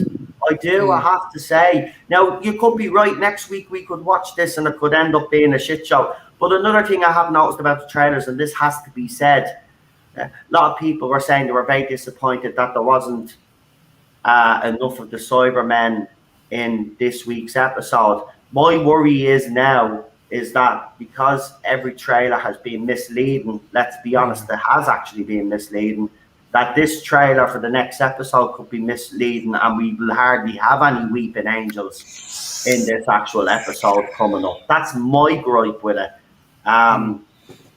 I don't know, but look, differences of opinion. I think the Weeping Angels are a lot better, to be quite honest. They better not ruin the Weeping Angels. If Chibnall gets his dirty little hands on my Weeping Angels, I will be very angry. Well, I think Moffat already ruined them, though. I think Moffat had already ruined them anyway by the end. I mean, we had that fucking Statue of Liberty Weeping Angel as well, which was fucking ridiculous. Then you had the Weeping Baby. I think he kind of ruined them himself. Chris Chibnall, but look at the way he's done the Santarans. He's done them properly. He's done the Daleks properly, in my opinion. I don't like the redesign, but I think he has made the Daleks more sinister. I actually have hope that he'll do the Weeping Angels fine. It's just my problem will be how long are they actually going to be in next week's episode for? It is called Village of the Angels, but is it going to be a full episode? I hope so. Of Weeping Angels. And I am really, me and Melina were talking off stream last night, and we were actually saying it. The Weeping Angel story is one that we're actually really excited for. So I'm like you. I really do hope he doesn't round them. But so far, I think they're okay. But as I said, we do have differences of opinion on it. But that's fine. That's allowed. You don't really like them or they haven't connected with you right now, that's fine. Maybe next week you'll probably have a different opinion on it. I hope so. Ironically, when the Weeping Angels put me off watching Doctor Who, I was scared to watch it when it first aired. I was scared to watch it for a few reasons. Like I said, I was 6. And my mum, dad, brother were all watching Doctor Who, and I was like, I don't want to watch it. I don't want to watch it. It's scary. Do you know what I mean? But then I started watching it, and then I remember I've got so many good memories of Doctor Who. You know, I remember when Matt Smith's Angel story came on. I went to my brother's room and I watched it with him, and from then on I wasn't scared of them anymore, and I just fell in love with them, and I thought, wow, God, they're so good. And then I'm fanboying a bit now. As I said, early this year is when I really got back into Doctor Who again, and I rewatched all of it. And that was the first time I'd seen Blink as an adult. And I was blown away by how well written it was. And I was blown away by, the screen scene where the Doctor's talking to Sally.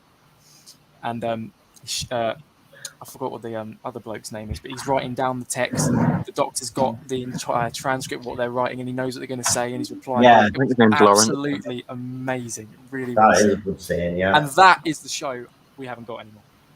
The Angels have the phone box.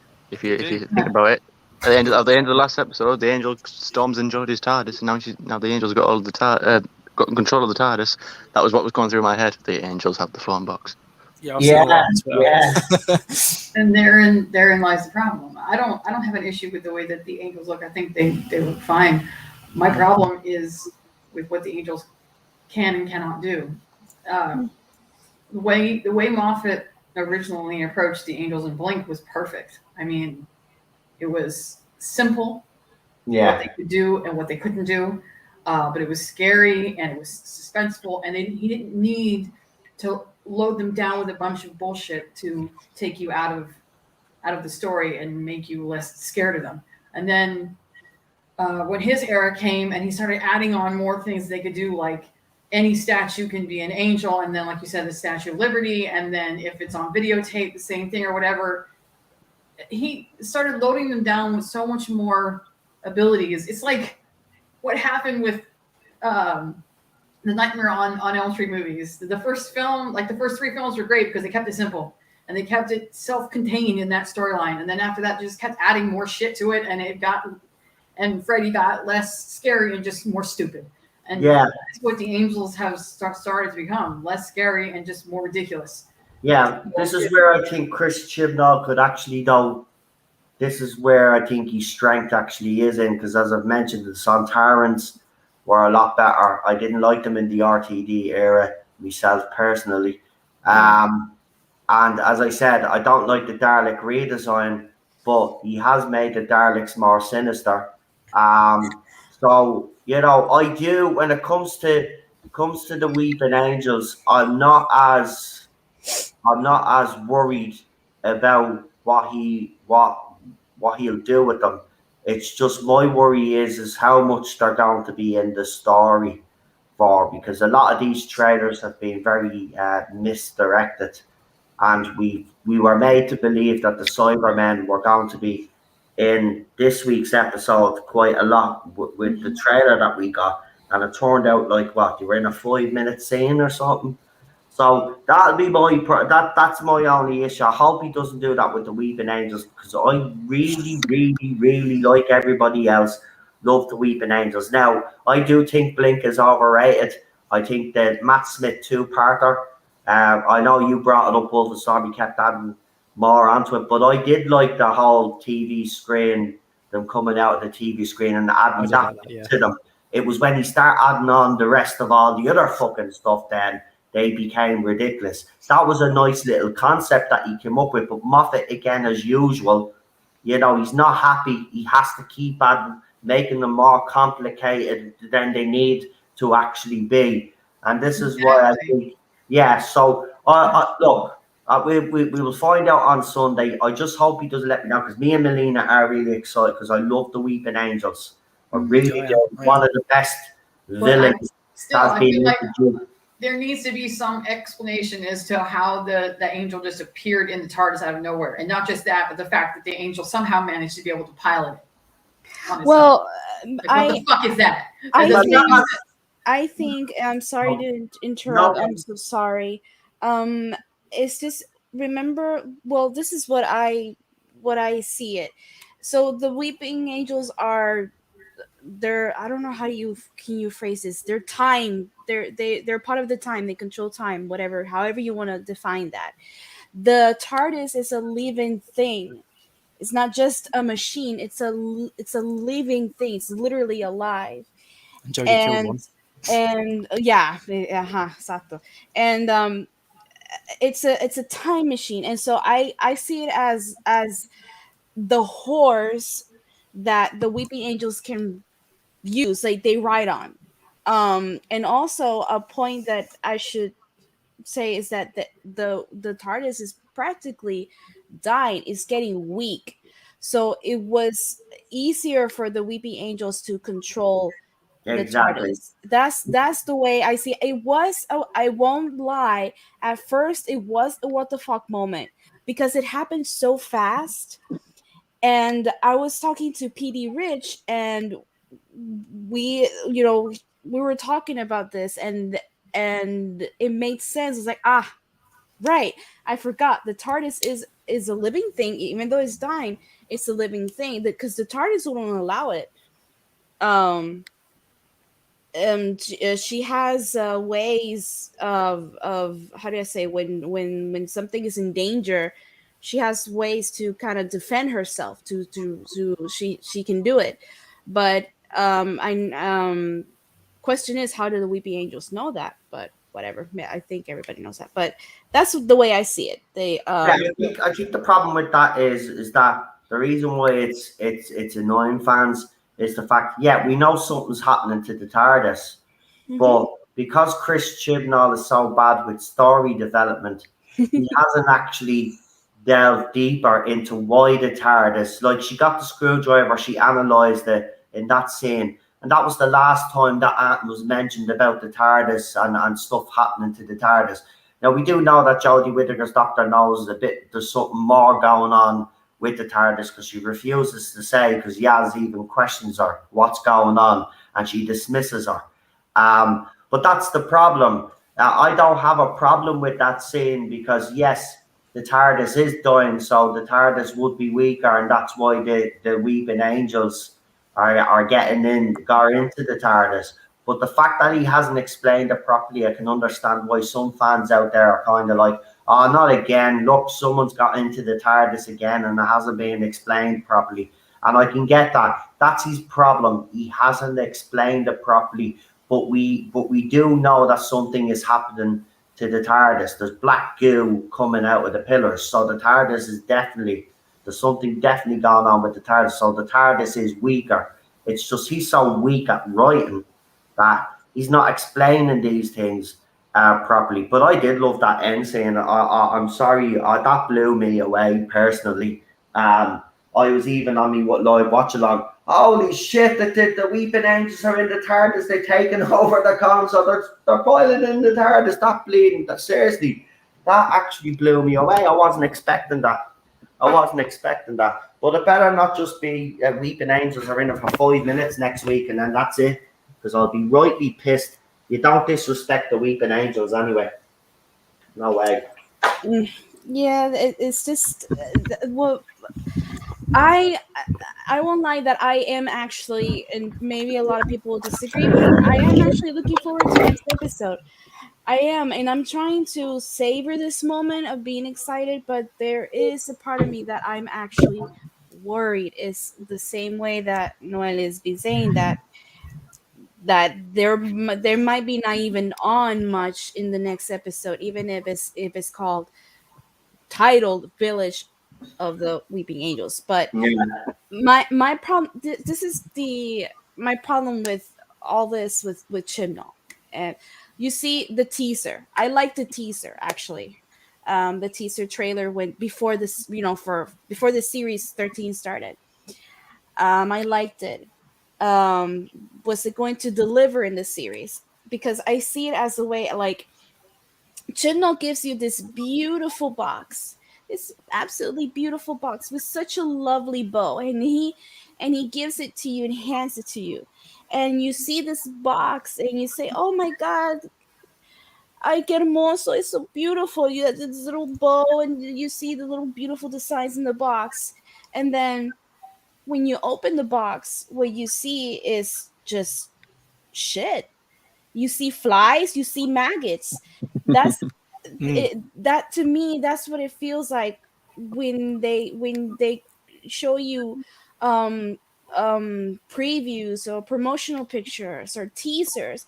Like, you see it, it's like, it's beautiful, thank you, and he hands you this box, but you open it's like it's just caca with flies and maggots all around it. And that's my problem with Chimnall. Like, you get really excited, and then when you see the episode, it's kind of disappointing. I really am hoping that Chibnall, and I say this really being since 100% sincere, I really hope he proves me wrong, because that's what I want. I want him to prove me wrong. I want him to say, "No, I'm going to give you something really good and you'll be surprised." It's like, "Okay, bring it." So I am actually looking forward to this episode, and I hope that it gets better than this episode. Um, so yeah, I'm actually looking forward to it. But am I worried? Yes, I won't deny it. But I just want to savor this moment that I'm actually excited for something that Chibnall wrote, which is, I mean, it's not common. Come on. I find I don't actually get too worried about what he's going to do anymore because I just find it funny. I just sit there and laugh. I just laugh at him like, "Ha, you can't write, mate." Do you know what I mean? So yeah, do you know what? My favorite episode he's ever done was Power of Three. I really, really, really like that episode. Yeah, I like that. Same, I like that one as well. But I don't think anything he's done on Jodie's era has been ever anything like that. Anything even as close to good as that. The other one he did, the dinosaur one, awful, dreadful, terrible, good, oh, terrible. And that was an early bit of foreshadowing there, really, as to what his Doctor Who would be like with the over too many companions and all sorts. Yeah, I'm waiting for RTD. Anybody else got on, Tad? Well, okay. So your original question about Joe Martin, you are right. And me saying that she did a good job is probably me comparing her to Jodie, and it's a very low bar. So, but I think when she first appeared in the Fugitive Doctor, and she took Jodie into her Tardis, and they realized that they were the same person, and then she looked at her, she put her glasses down and went, "You have got to be kidding me." I was like, yeah, slap this bitch down. I think I liked her for that because she was finally like putting Jodie in her, or putting the Doctor Jodie in her place, which I think a lot of us fans were kind of feeling at the moment. So that might be a big part of why I kind of liked her portrayal. But you are right. There's very little for us to judge by. That's all we've seen her. And in this little snippet in this past episode, do I think she's going to be in any of the three remaining episodes? I don't think so, because I know he has to focus more on the Flux. But I think she might be in the specials, because I think the specials was supposed to tie up the Timeless Children, whatever. So she will probably definitely have a part to play there. My only worry is that when we get to the specials, like you guys were talking about before, that I mean, I don't know how much credence I give to the rumors or anything, but if they try to replace our classic Doctors with these new versions, as if this era wasn't already a dumpster fire. It's going to be an inferno if she tries to, because I have had to do too many posts on Twitter against people that don't seem to think that the Timeless Children is a problem. And they forget that it doesn't just ruin canon, that it destroys 60 years of hard work of these actors. They put their blood, sweat, and tears and devotion into this show. They were devoted to this character and making him everything that he is. The disrespect to slap them in the face and say that they are not good enough to hold that title, that they have to be replaced. Like, who the fuck is you? Really? All I can say is I hope Pip and Jane are looking down on this and just laughing. Because, you know, he embarrassed them in that little YouTube video from when he was 18 years old, and now it's coming back to bite him squarely in the It's ass. hilarious. It's pure irony. Everything he said he didn't like in that interview, he's doing now. His stories have been the most generic thing. Doctor running up hallways away from silly monsters. Mate, have you watched your own stuff? Running down core. He says running down core. It could have been better. It could have been slightly better written. Yeah, but hold on. We keep bringing that up. Hold on. We keep bringing that up. He's actually come out and said that he's embarrassed by that clip and he was an immature guy and he apologized to Pip and Jane Baker. We shouldn't keep throwing that at him because for the simple fact is he did apologize to those two and they have moved on. And I think he does realise that he was a bit of a twat because that's what Doctor Who has always been. And his own era has reflected that. So there's no point to keep bringing that up because he apologised for it. And he openly came out and apologised. And he came out and he said he was wrong. It's the only time that he's actually admitted something. right? Fair enough. And he's being wrong about something. So that's the thing. I don't think we should keep betraying that because, in fairness, as I said, he did apologise, and his era has done exactly what he was criticising Pip and Jane Baker for anyway. So I think that's an indication that he actually has learned from his mistakes back in the day, because or the comments that he made back in the day, because he's literally doing it himself. And he has come out publicly and said he apologised and he felt embarrassed by that. So there's no point of dragging that up all the time. What I'm more interested in is what he fucking does. The last 3 episodes now. He has 3 episodes now, if we look at it. I said it, Wolfenstein brought it up earlier on. I said by the 3rd episode, this plot would have to be start moving along.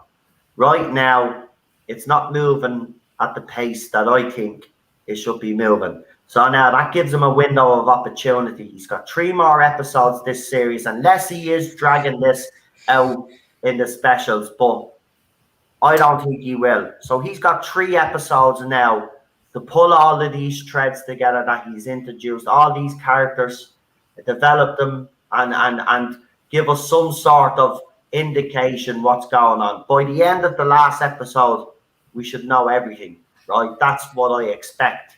That's a lot to do. The question I'm going to ask you guys is, he's got 3 episodes left. I know the last one is going to be an hour and something. It's going to be really longer than what we've gotten. But do you guys think, with the 3 episodes that he has left, with everything that he's thrown out there so far, that he can pull this off now and he can actually deliver on what we have seen? The first episode gave us a lot of hope, let's be honest. Do you think he can now deliver with 3 episodes to go, with all the characters that he's introduced so far? And remember, there'll be new characters introduced in episodes 4, 5, and 6 as well. Just want to make that point as well.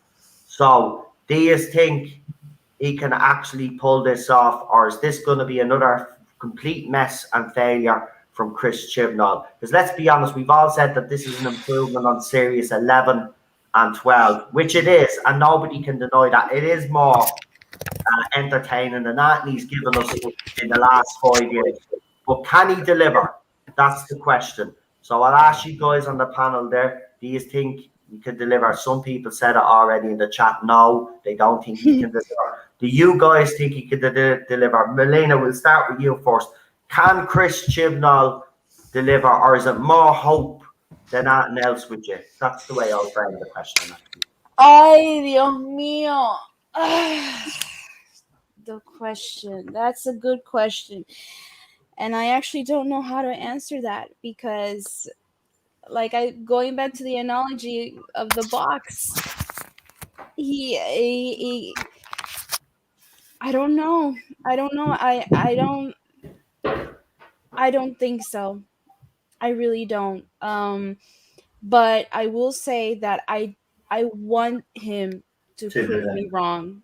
I really do. I mean, I admit, and I said it before, but I said it out of spite, and I said it because I was feeling bitter, that I kept saying, "Oh, I want this era to fail. I want everybody to fail. I want Chibnall fail." Like I did. In case anybody wants to bring it up, yeah, I did say it out of spite, not of bitterness, because of reasons. But now that I told myself I'm gonna keep my mind as open as possible. Because at the end of the day, I love Doctor Who. I We want to see it And succeed, Melina, don't we? We don't want, like, you are right. I was like you. I was cynical. I wanted this era. I wanted this last series to fail, but then I think it was a few weeks before I started, I said, you know what? I'm just going to go in with a clean slate, and I'm going to give him another chance and see, can he actually prove to us that he can actually deliver on his last series and specials, right? And the first episode gave us a lot of hope. Exactly. Yeah. Exactly. That's why I'm saying that it's hard to answer. It really is. I don't think I can give an actual concrete answer, because it started out good, and he may surprise you. Like he surprised me in the first episode, but then it just kind of went downhill a little bit. I do hope that in the third, or excuse me, in this fourth episode, it gets better. Now, like you said, we got 3 episodes to go. So we got 3 episodes to go to prove me or us wrong.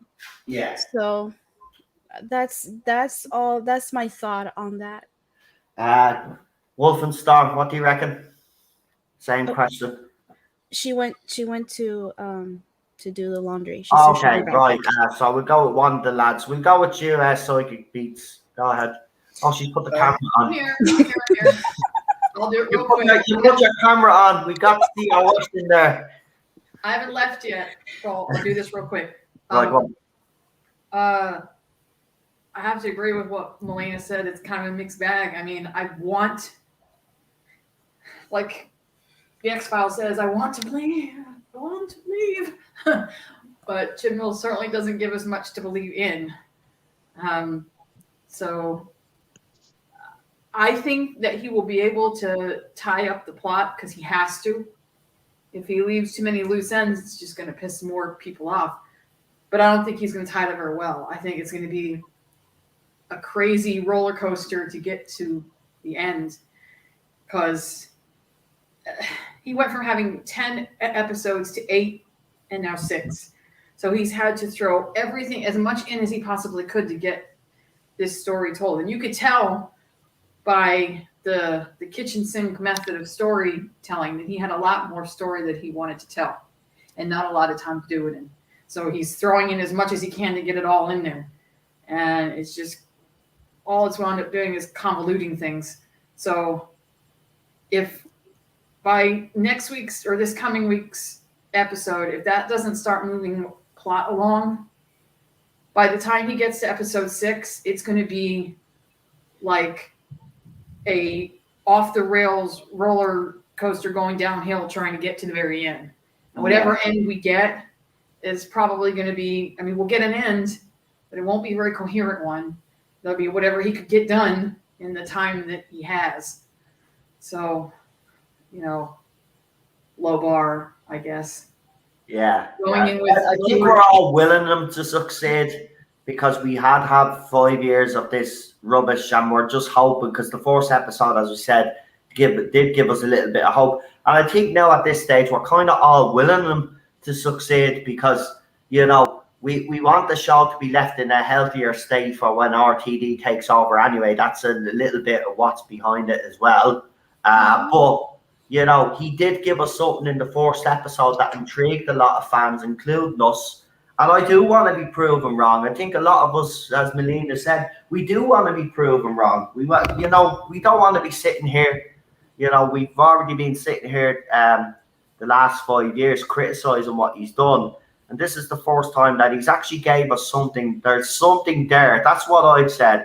There's something there.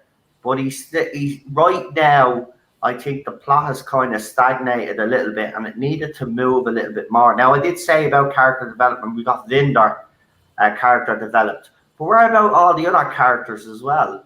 They suffered. Dan as well as a new companion. Right, we did get some character development in the first episode and stuff like that. But where else, there hasn't been much movement on his character either. He has, obviously, credit to him. He has tried to develop her character a little bit more, but she's just so fucking awful, man. Dip Gill as an actress that she just can't pull it off. She is a living plank. She is. That's why I have the plank beside me. The plank will be joining me next week. That's the thing. I think we are wishing and hoping.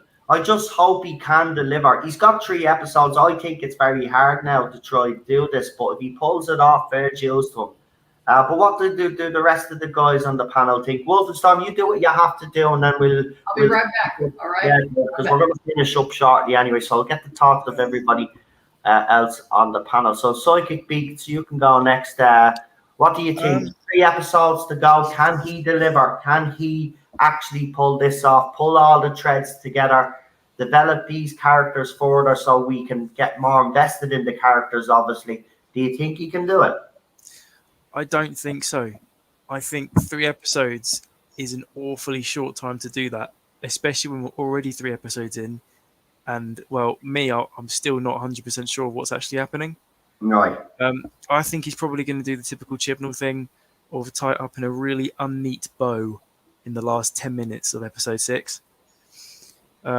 Or maybe he'll leave it on a cliffhanger and this whole thing will lead into the specials and it'll get tied up there. I'm not sure. I said I would find that unacceptable, actually. And I would agree.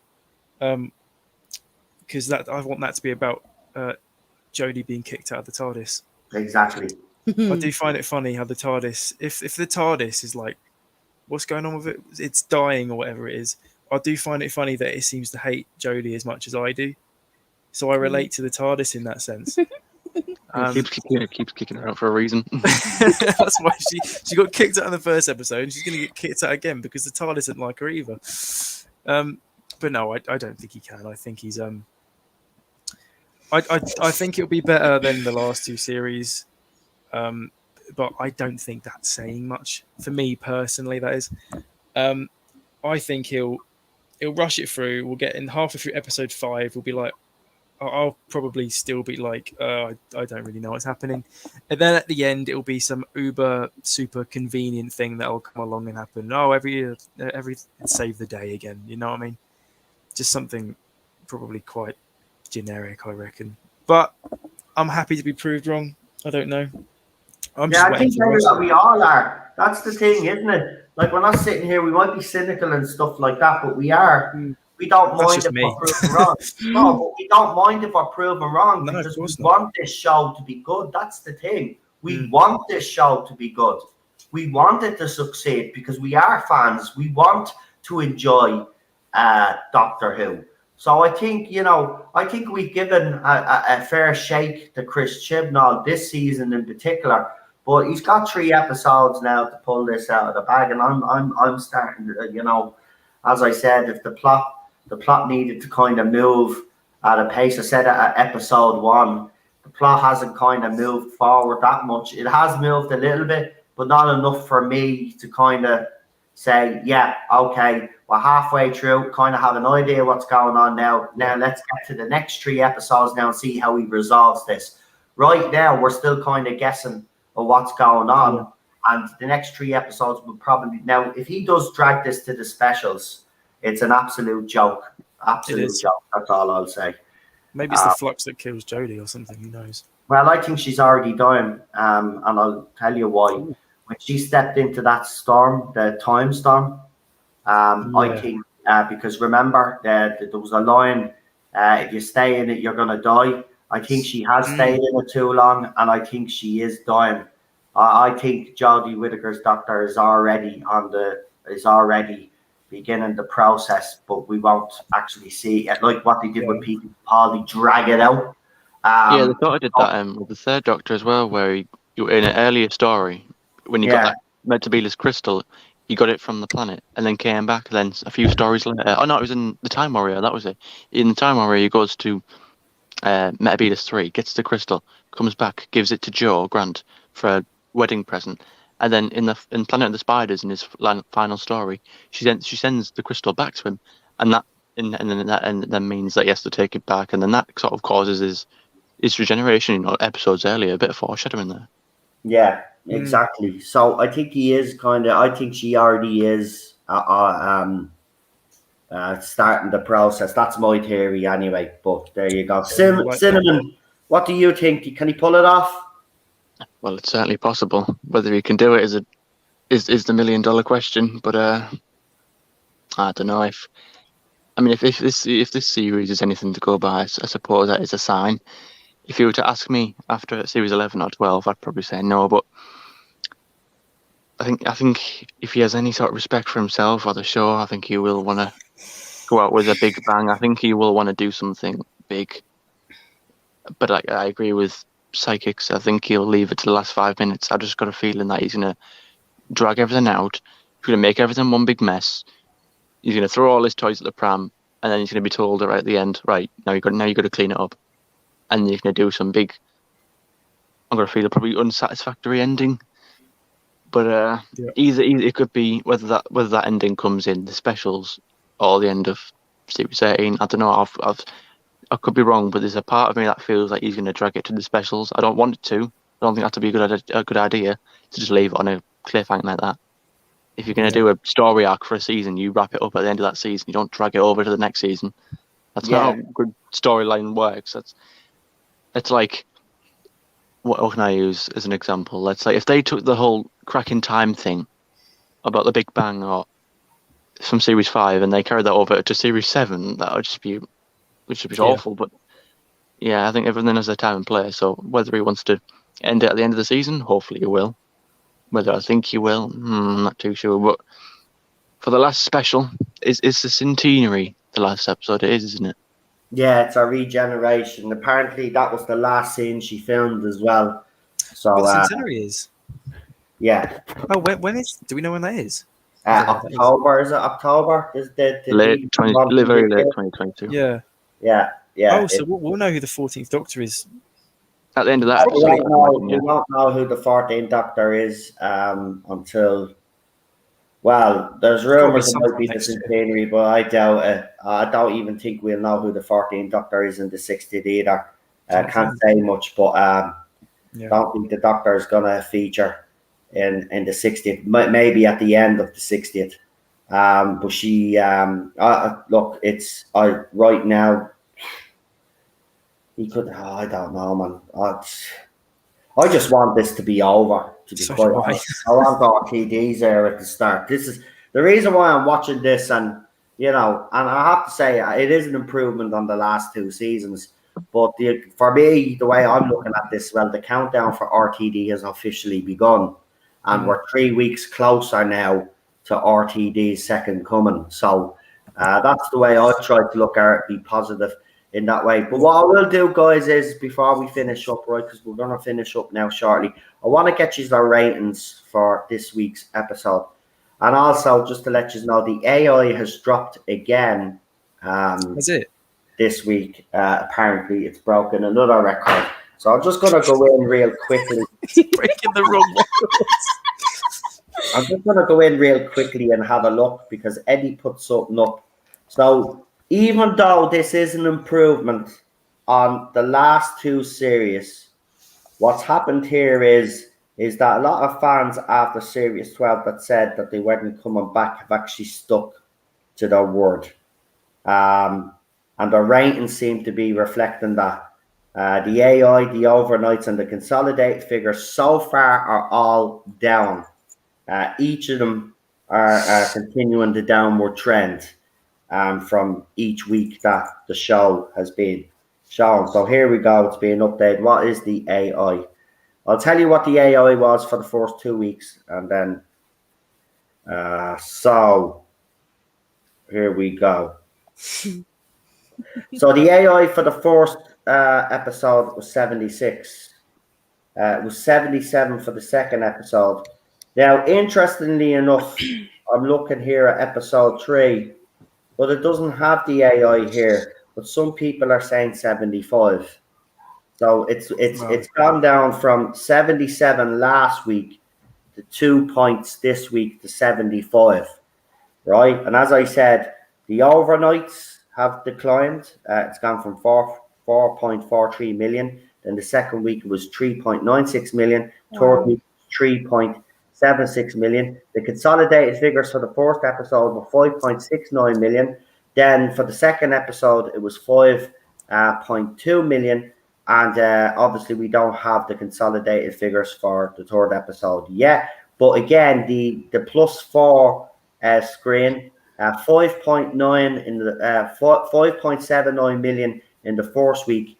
Then a huge drop of over 600,000, 510 million for the. So with all these fans that are saying TV habits have changed, this is what this rating system does. It takes everything into account. It takes in the fact people that watch overnight and then that will catch up. That's the consolidated figures. And I found out what this +4 thing is all about. So this is people that watch it on tablet, mobile phone or laptops, and even that's down. And the AI apparently is down to 75. So even though this has been an improvement on Series 11 and 12, Chris Chibnall did the damage, as I believe the damage was done in Series 11 anyway, but then he compounded that then with the Timeless Child reveal in Series 12.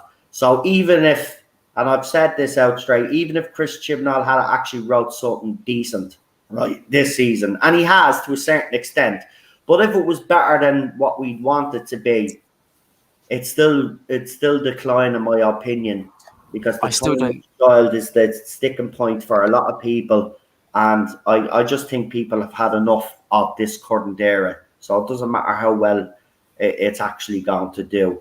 But I want to ask you guys for your ratings for this week's episode. So 10 is the highest, 1 is the lowest. You can do a minus score if you want to. There was a couple of minus scores during series 11 and 12. Interestingly enough, I will say this though, we haven't had any minus scores this season from the panel.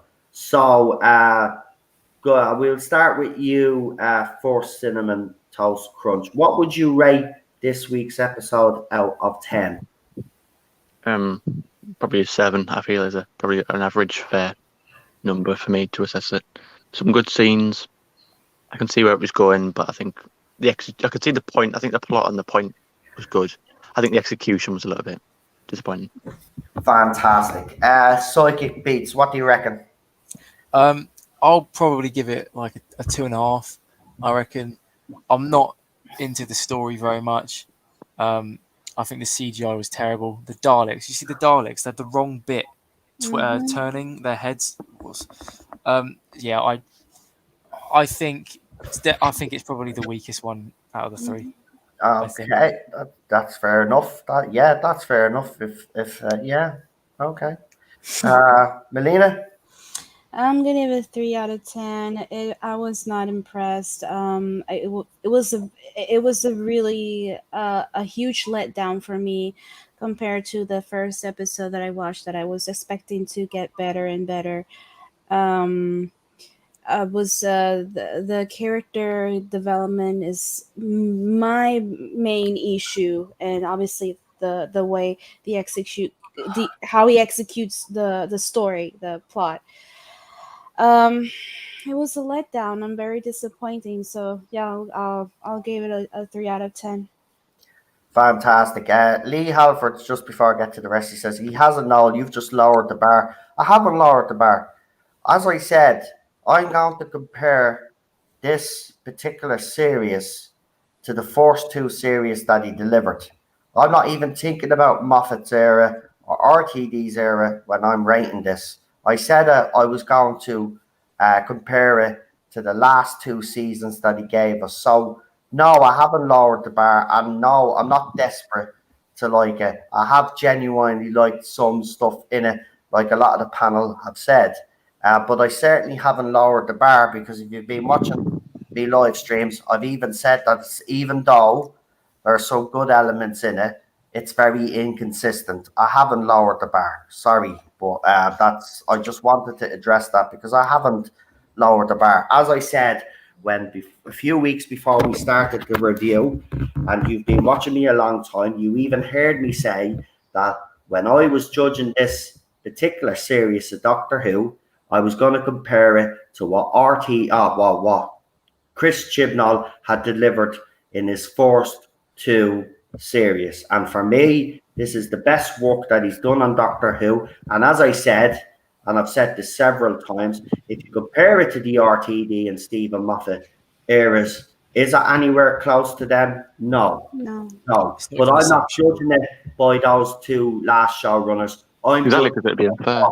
Chris Chibnall has produced for us so far. So I just want to get that out there, because some people have actually said I've lowered the bar. Some have even went even worse and said I've sold out and all of this other rubbish.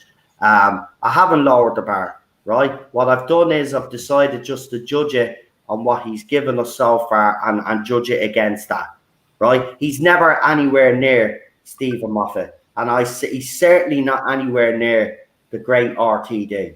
I've made that absolutely clear. I have not lowered my standards. So I want to make that absolutely clear, because I'm not having that either. I haven't lowered my standards, because if you watch me panels as well, you'll see that I have been giving out about some of the stuff that's been going on in it. So yes, while I've been positive in some aspects of it, I have also been negative on stuff that I didn't like. And I think I think I'm giving it a fair shake. That's the way I look at it. But if you don't agree, that's fine, fair enough. But I just want to get that out there, because listen to your panel. Everyone is clutching at straws to like it. No, you're wrong. People have said that they like certain elements of it. They've told everybody what they like and dislike about it. That's how you review this. Nobody's clutching at straws here. Nobody. We are hoping that he pulls it off, because we want the show to be in a better state for when RT. But everybody has told you on this panel what they didn't like about it. So nobody's clutching at straws. I'm sorry, Lee, but sometimes I think you put some of the comments in just to rile me up, to be quite honest with you. But I honestly don't agree with you there. And I just say that. I'm not going to give out anyway, but I'll just leave it at that. Who else is to give a rating? The Wolf in the Storm. Hasn't she to give a rating? Are you back? Rating of the episode? Yeah, out of 10. I would say a 4.5, 5 if I want to be generous. For the fact that it was more throwing stuff at the wall, seeing what sticks, more setup, when at this point the setup should be done. But again, that's attributed to the fact that he only had 6 episodes to do this long ass winded story. That this needed obviously was he obviously wrote this with the idea at first he was going to have more episodes to tell it, and it shows that he's kind of stuck because he's got to get it all out there with a very limited amount of time. I don't like the flipping back and forth here, there, everywhere. Dan, Yaz, Vinder, whatever. But I'm giving it the 4.5, maybe a 5, because Dan continues to impress me. I like the development with Vinder. I just hope it goes somewhere. If he just put it there and it doesn't go anywhere, I'm gonna be mildly pissed off, because Vinder seems like an interesting character now. I'd be really disappointed if he just disappeared entirely. I agree. But again, I have to give lower points because Chibnall just does not write well. The CGI was terrible. I mean, oh my Jesus God. The fact that, okay, maybe this is just the Doctor Who nerd in me, but when the Daleks came by, first of all, their proportions were off. The lighting was way off. And even worse, like sacrilegious upon sacrilegious, is the fact that the dome and the rings were moving simultaneously. They don't do that. If you had watched any episode with the Daleks in it, the dome moves independently of the neck rings. No, that's poor effort. It's not the fact that you're a Doctor Who nerd there. It's the fact that these are professional television producers that are making the show. They're complete professionals. Someone should have noticed that, but they didn't. And especially Chris Chibnall, being the massive Doctor Who fan he's been for all his life, he at least should have noticed that. But the fact that no one did, it just really shows the state of the BBC at the moment, doesn't it? See, Chibnall's problem is he'll sink all of the big bucks into the big epic scenes in space or the big battle scene from episode 2, but then everything else, like the special effects, makeup, costuming, and the smaller CGI effects, just kind of goes by the wayside. Yeah, I agree. Even in the 4th episode, that CGI scene right at the start was fucking god awful. But then after that, the CGI was great. And that has been a trope during this series as well. It does look like some parts of our rust. See, I haven't lowered my standards. I as I said, I am going to judge this on its own merits, and I'm going to judge it compared to what he's done in the past with Doctor Who. There's no point in comparing it to RTD and Stephen Moffat, because if we did that, well then, like every episode, you're being fair. Exactly. And I will say this though. In RTD's era, I have to give him props, because he started that in 2005, and CGI wasn't nearly what it is now. And for him to be able to do what he could do with what little he had at his disposal then. Yeah, I agree. Go back and compared watch it, to and it still all the stands up big now. CGI effects that Chibnall could use now, and yet Mhm. he can't seem to pull anything off to save his life other than the big grandiose ones. Yeah. Yeah, it does seem a bit. Yeah, he's wet. Look, he was over budget as well. We reported on this channel he was over budget and behind schedule, and it tells. It really does. I don't even need that to be clarified. You can actually see that in the series itself. It's been pretty bad with some parts of it. I'm I not mean, gonna lie. Jesus, the blue particles. Yeah, that I was going to say the following blue them, those particles. time particles. That looks like some shit you could get out of the particle plug-in packet from Adobe After Effects. Yeah, Yeah, I there's think it people was in the me music- that said that felt like you'd see in Doctor Who in the 80s. That kind of Yeah. the blue stuff that was floating in the air, that was kind of like 80s style, something you'd see in 80s Who. And it'd be acceptable in 80s Who, but it's Right. not acceptable in Doctor Who in 2021. No, definitely. Like, there are a lot of problems with it. But within all of those problems, there are some good fucking things that are happening. It's just he's so awkward when it comes to explaining, because I don't think look, I've always said it, he's not a sci-fi writer. He's good at drama, that's his forte. Give him any fucking drama and I think he'll do a good job. But I with mean, Doctor Who, you have to write sci-fi as well. And he's not writing much sci-fi. This whole era is lacking sci-fi and the gobbledygook and if he's trying to do this timey-wimey business, he's not doing it properly. Moffat and RTD are the timey-wimey experts. He hardly a timey-wimey expert. He can't do it because he can't write sci-fi. So I mean, compare those blue particles to the nanogenes from the Doctor Dances. Yeah. Granted, it might not have been perfect CGI back then because it was 2005, but it didn't matter because the story and the acting around that scene made it not make a damn bit of difference. It was beautiful. The emotion behind what was going on in that scene, you could care less what the nanogenes even looked like. Yeah, exactly. You're right. I agree. Especially when he Here. says everybody lives. Everybody Yeah, lives. no, I it. thought It's that so was shit. beautiful. That pissed me off in RTD's era. It's not a fucking fairy tale. Let them fucking die. It's World War II. No, get Damn, the no. fuck No, out. I'm sorry. Even back then, I was critical. No, I have to stay true to myself. That scene still fucking annoys me. Oh, everybody lives. No, they don't. It's World War II. Yeah. Kill them, you Yeah, fucking but it's more about the Ninth Doctor's character, I think, is what they're trying to say. Yeah, I know what they were trying to do, but still, it would have been better if they all had died. Mhm. It's Yeah. World War II. And then you complain why I yell at you in Spanish. Yeah. Well, But then you look at the blue particles in this one, and the acting and writing is so bad. All you see is the blue particles and how terrible they look. yeah. Those blue Nothing to things. draw your eye away. People at my university could do those blue things better. Yeah, Lee could do it better. Lee has done some stunning work for me. I've seen He his could intros. even do a better job, have to be honest. I'm not gonna lie. I do think some of the CGI has been awful, considering that he's had probably the biggest budget than any of the showrunners put together. You put RTD and Stephen Moffat's budget together, I think Chris Chibnall's was double that. So I mean, they threw a lot of money at this, and he still hasn't been able to produce in certain parts of the stories decent CGI. By the way, did I miss anybody on the just before? Sorry about that. Just for 1 second, did I forget anybody with their rating, or have we done all the ratings? I think you got everybody. Right, so we got everybody. Well, we're going to leave now in a minute. Is there any final thoughts, folks, before we do go?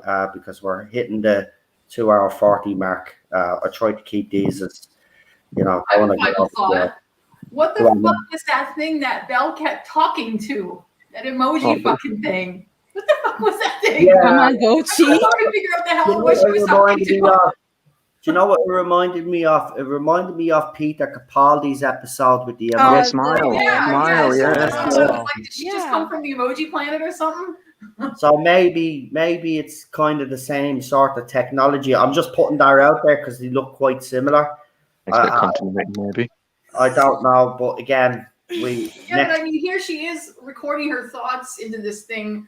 her emotions, everything that's in her heart about being separated from the man she loves and dealing with all these things that she's lost. And then she looks down and you see this little happy face heart thing, and it just takes you totally out of the emotion. Like, Right, Lee has to head off. He's up. Are you doing a stream there, pal? Is that what it is? If you are, you can give the stream a shout out in the chat if you want.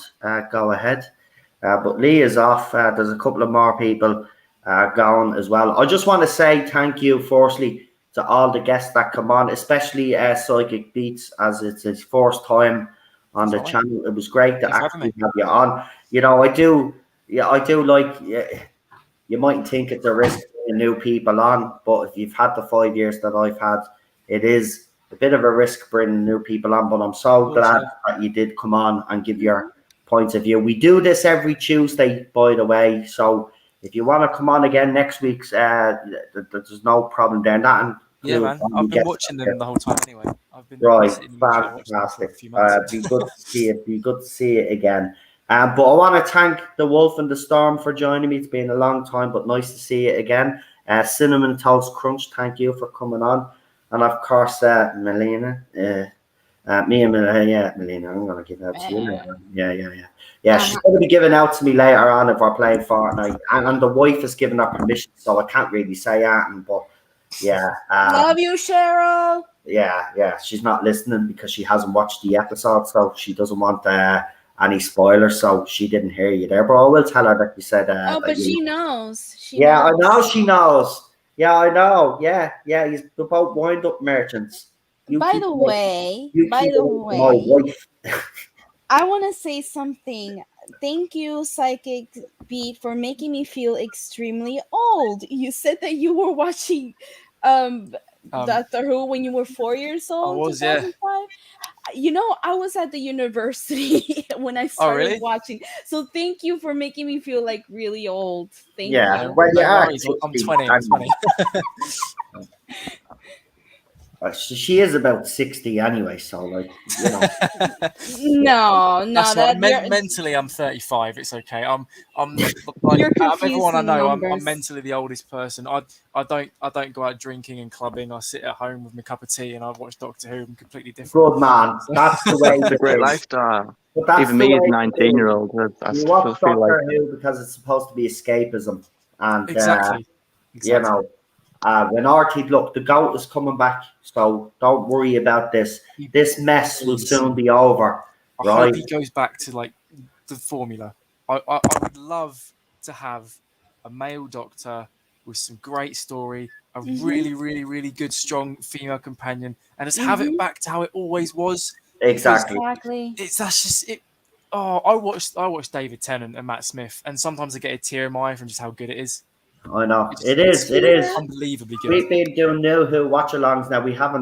We've put them on hold now because we've been doing this, but they will be back after this first run obviously ends, and then we'll take a little bit of a break then because the New Year special. But after the New Year special, we'll be full steam ahead with new Who until we get the other specials, of course. But we're on Matt Smith's Doctor right now at the moment. We just finished. Well, we're in the middle of Series 6, I think, now. We finished that? Are we finished? Or are we on Series 7? I forget. I'll have to go back and check. I think the last one we watched was... Actually, the next episode was A Town Called Mercy. So what season was that? 6 or 7? I watched that a couple of days ago. So you're looking at Series 7. Maybe you're forgetting because you're old. Yeah, just like you. So be quiet, right? Get out. Watch, I'll make Melina. Do you want to see me make Melina laugh? Watch this, right? Get out of my dreams. Get into my car. You say me car. Me car. Barn. Get in me car. Barn or garage. She didn't know what garage was. I didn't know what garage. Right, anyway, we're going to leave it there, and hopefully Sunday delivers. But, you know, as I said, next week now is crucial for me personally. The story has to definitely move now by next week, and I want to see more character development. And I'll just say one last thing before I do go. that bloke from the 1800s that's from Liverpool is a waste of fucking time. Yes. Exactly. He's What is he? useless, What is he doing? He's useless. He's useless. He just pops up every episode in the scene, and it makes absolutely no sense. Let's hope there's more character development for. I say Maybe. justice for that old Liverpool bloke, because like he doesn't. But some people are Doesn't even have a speculating name. he might be a relation to Dan, which would tie in with why is Dan so important, sort of thing. We'll just have to see. Maybe he'll be like a You massive plot have twist. yet another new slave to help you on your streams. Can I get a raise? Why? What happened? Why? What's? I don't know what that comment is all about. But Okay. maybe I'm missing something. But look, gotta leave it there. As I said, I want to thank all my guests, and I want to thank you guys in the chat for sticking along. By the way, I went to check the stream as we were chatting. YouTube and all their wisdom. And remember, all we've been doing is talking about Doctor Who, by the way. They limited my stream because they're a bunch of twats. So to YouTube, fuck you for actually, for trying to fucking ruin my channel. And second of all, get your fucking act together, you bunch of morons. And with that, I'm going to leave it there. And I'm sorry about the language, but you are used to it now. But I'm pissed off about that. All we're doing is talking about Dr. fucking Who, and these idiots are limiting the stream. What am I don't even think we've even used bad language, and they're still I've limited. been really trying hard not to. Well, it's I all live, right. I live in South I England. have a set for not for kids, and I also have the inappropriate language button on. So it's grand. You can drop as many F-bombs as you want. I thought, fuck that. I never curse, neither in English or Spanish. Yeah, Melina said she only curses in Spanish, was giving out about me. I live in South Yeah, England, so every other word is swearing where I am. Oh, I like the way you say it. Puñeta, that's good. Puñeta. Yeah, because Noel can say it. What does it mean? Puñeta is like, it's like saying damn it. Okay. Yeah. Puñeta. Puñeta. I said me. Yeah, I'm not sure if there's a slightly different. I was doing Spanish. I forgot Spanish. I'm not sure if there's a correlation or difference between Puerto Rican. It depends. It depends, like the context, because it's like puñeta. It's like damn it, or you saying like eso se ve bien puñetero, like that looks like fucking cool. I was basically trying like to say the word shit, but in Spanish. But I'm pretty good at it. No, it's mierda. No, Yeah, that was what I was trying to say. That one, yeah. Yeah, mierda. Yeah, there's coño. Coño is also the same thing, like damn it. I called Noe cabron many times because when he pisses me off in Fortnite, I call him cabron, which is it's like saying, it's like equivalent to saying like asshole or something like that. Yeah, I'm an asshole. I'm a racist. I'm sexist. I'm all of these things. You're homophobe. Yeah, Apparently. Photoshop people, you lie, all whatever else they say. He is a sexist pig from the patriarchy. So yeah, right. that's apparently according. Apparently, I'm a sexist according to Reddit. Allegedly. Right, we're gonna leave it there. Myself and Melina might be hasn't been nailed down, but a little bit later on I might be playing a bit of Fortnite live on the channel if you want to come and join us. And just a message to all the trolls just before you even attempt to come in. Don't even bother because you'll be removed straight away. I did inform everybody what happened last night, Melina, before you actually came in. But all I just want to say is there's no room for that racist behavior in me chat when I'm gaming. It's me gaming stream. If you have a problem with things that I said about China or Doctor Who, this is the channel where you actually express those concerns. Don't be going on to me gaming channel and harassing myself and me guests, because it will not be tolerated. As I said, you will be kicked out the bloody door as quick as you go in. Right. Now, with that, I'm going to leave it there. Noel the Leprechaun is signing off. The leprechaun, yeah, Melina the Mexico. Yeah, you're Mexican apparently now. Apparently, yeah. Even though you're Puerto Rican, but there you go. Exactly. And then she was told that her kind should go and do clean the pools. Yeah, they're probably out there because I call them satellites watching that. It's like just stop. It's not. It's racist, and I'm saying it in a serious level. It's not even funny. Yeah. So Even though we did have a laugh and I tried to laugh it off, at the end of the day, though, it is hurtful and you should know better. And as Gobby Guy said on Twitter when I informed everybody what had happened, he made a very good point. Have these people not learned their lessons? And I would urge you all to remember that when you're going after people like myself, Melina, we are human beings. We do have emotions. We do have feelings. And you don't realise the damage they're actually doing. So a bit of cop on, yeah? Bit of cop on. I'm not going to sit here with a rant, but I'm just going to say cop on to your yourselves, grow up, and, go out there. Just remember there's a person behind that account. Go out there and enjoy our lives, right? Because life is too fucking short to be getting involved in all of this shit. You wouldn't say this stuff in real life, would you? Because someone will whack you, so. That's it. Right, we're going to leave it there. We're going to say goodnight. See you Good all. night, everybody. Good night, everybody. Thanks for having me, man. Appreciate it. Bye. And here's the trailers. Bye. Bye. Apple pie. Puñeta.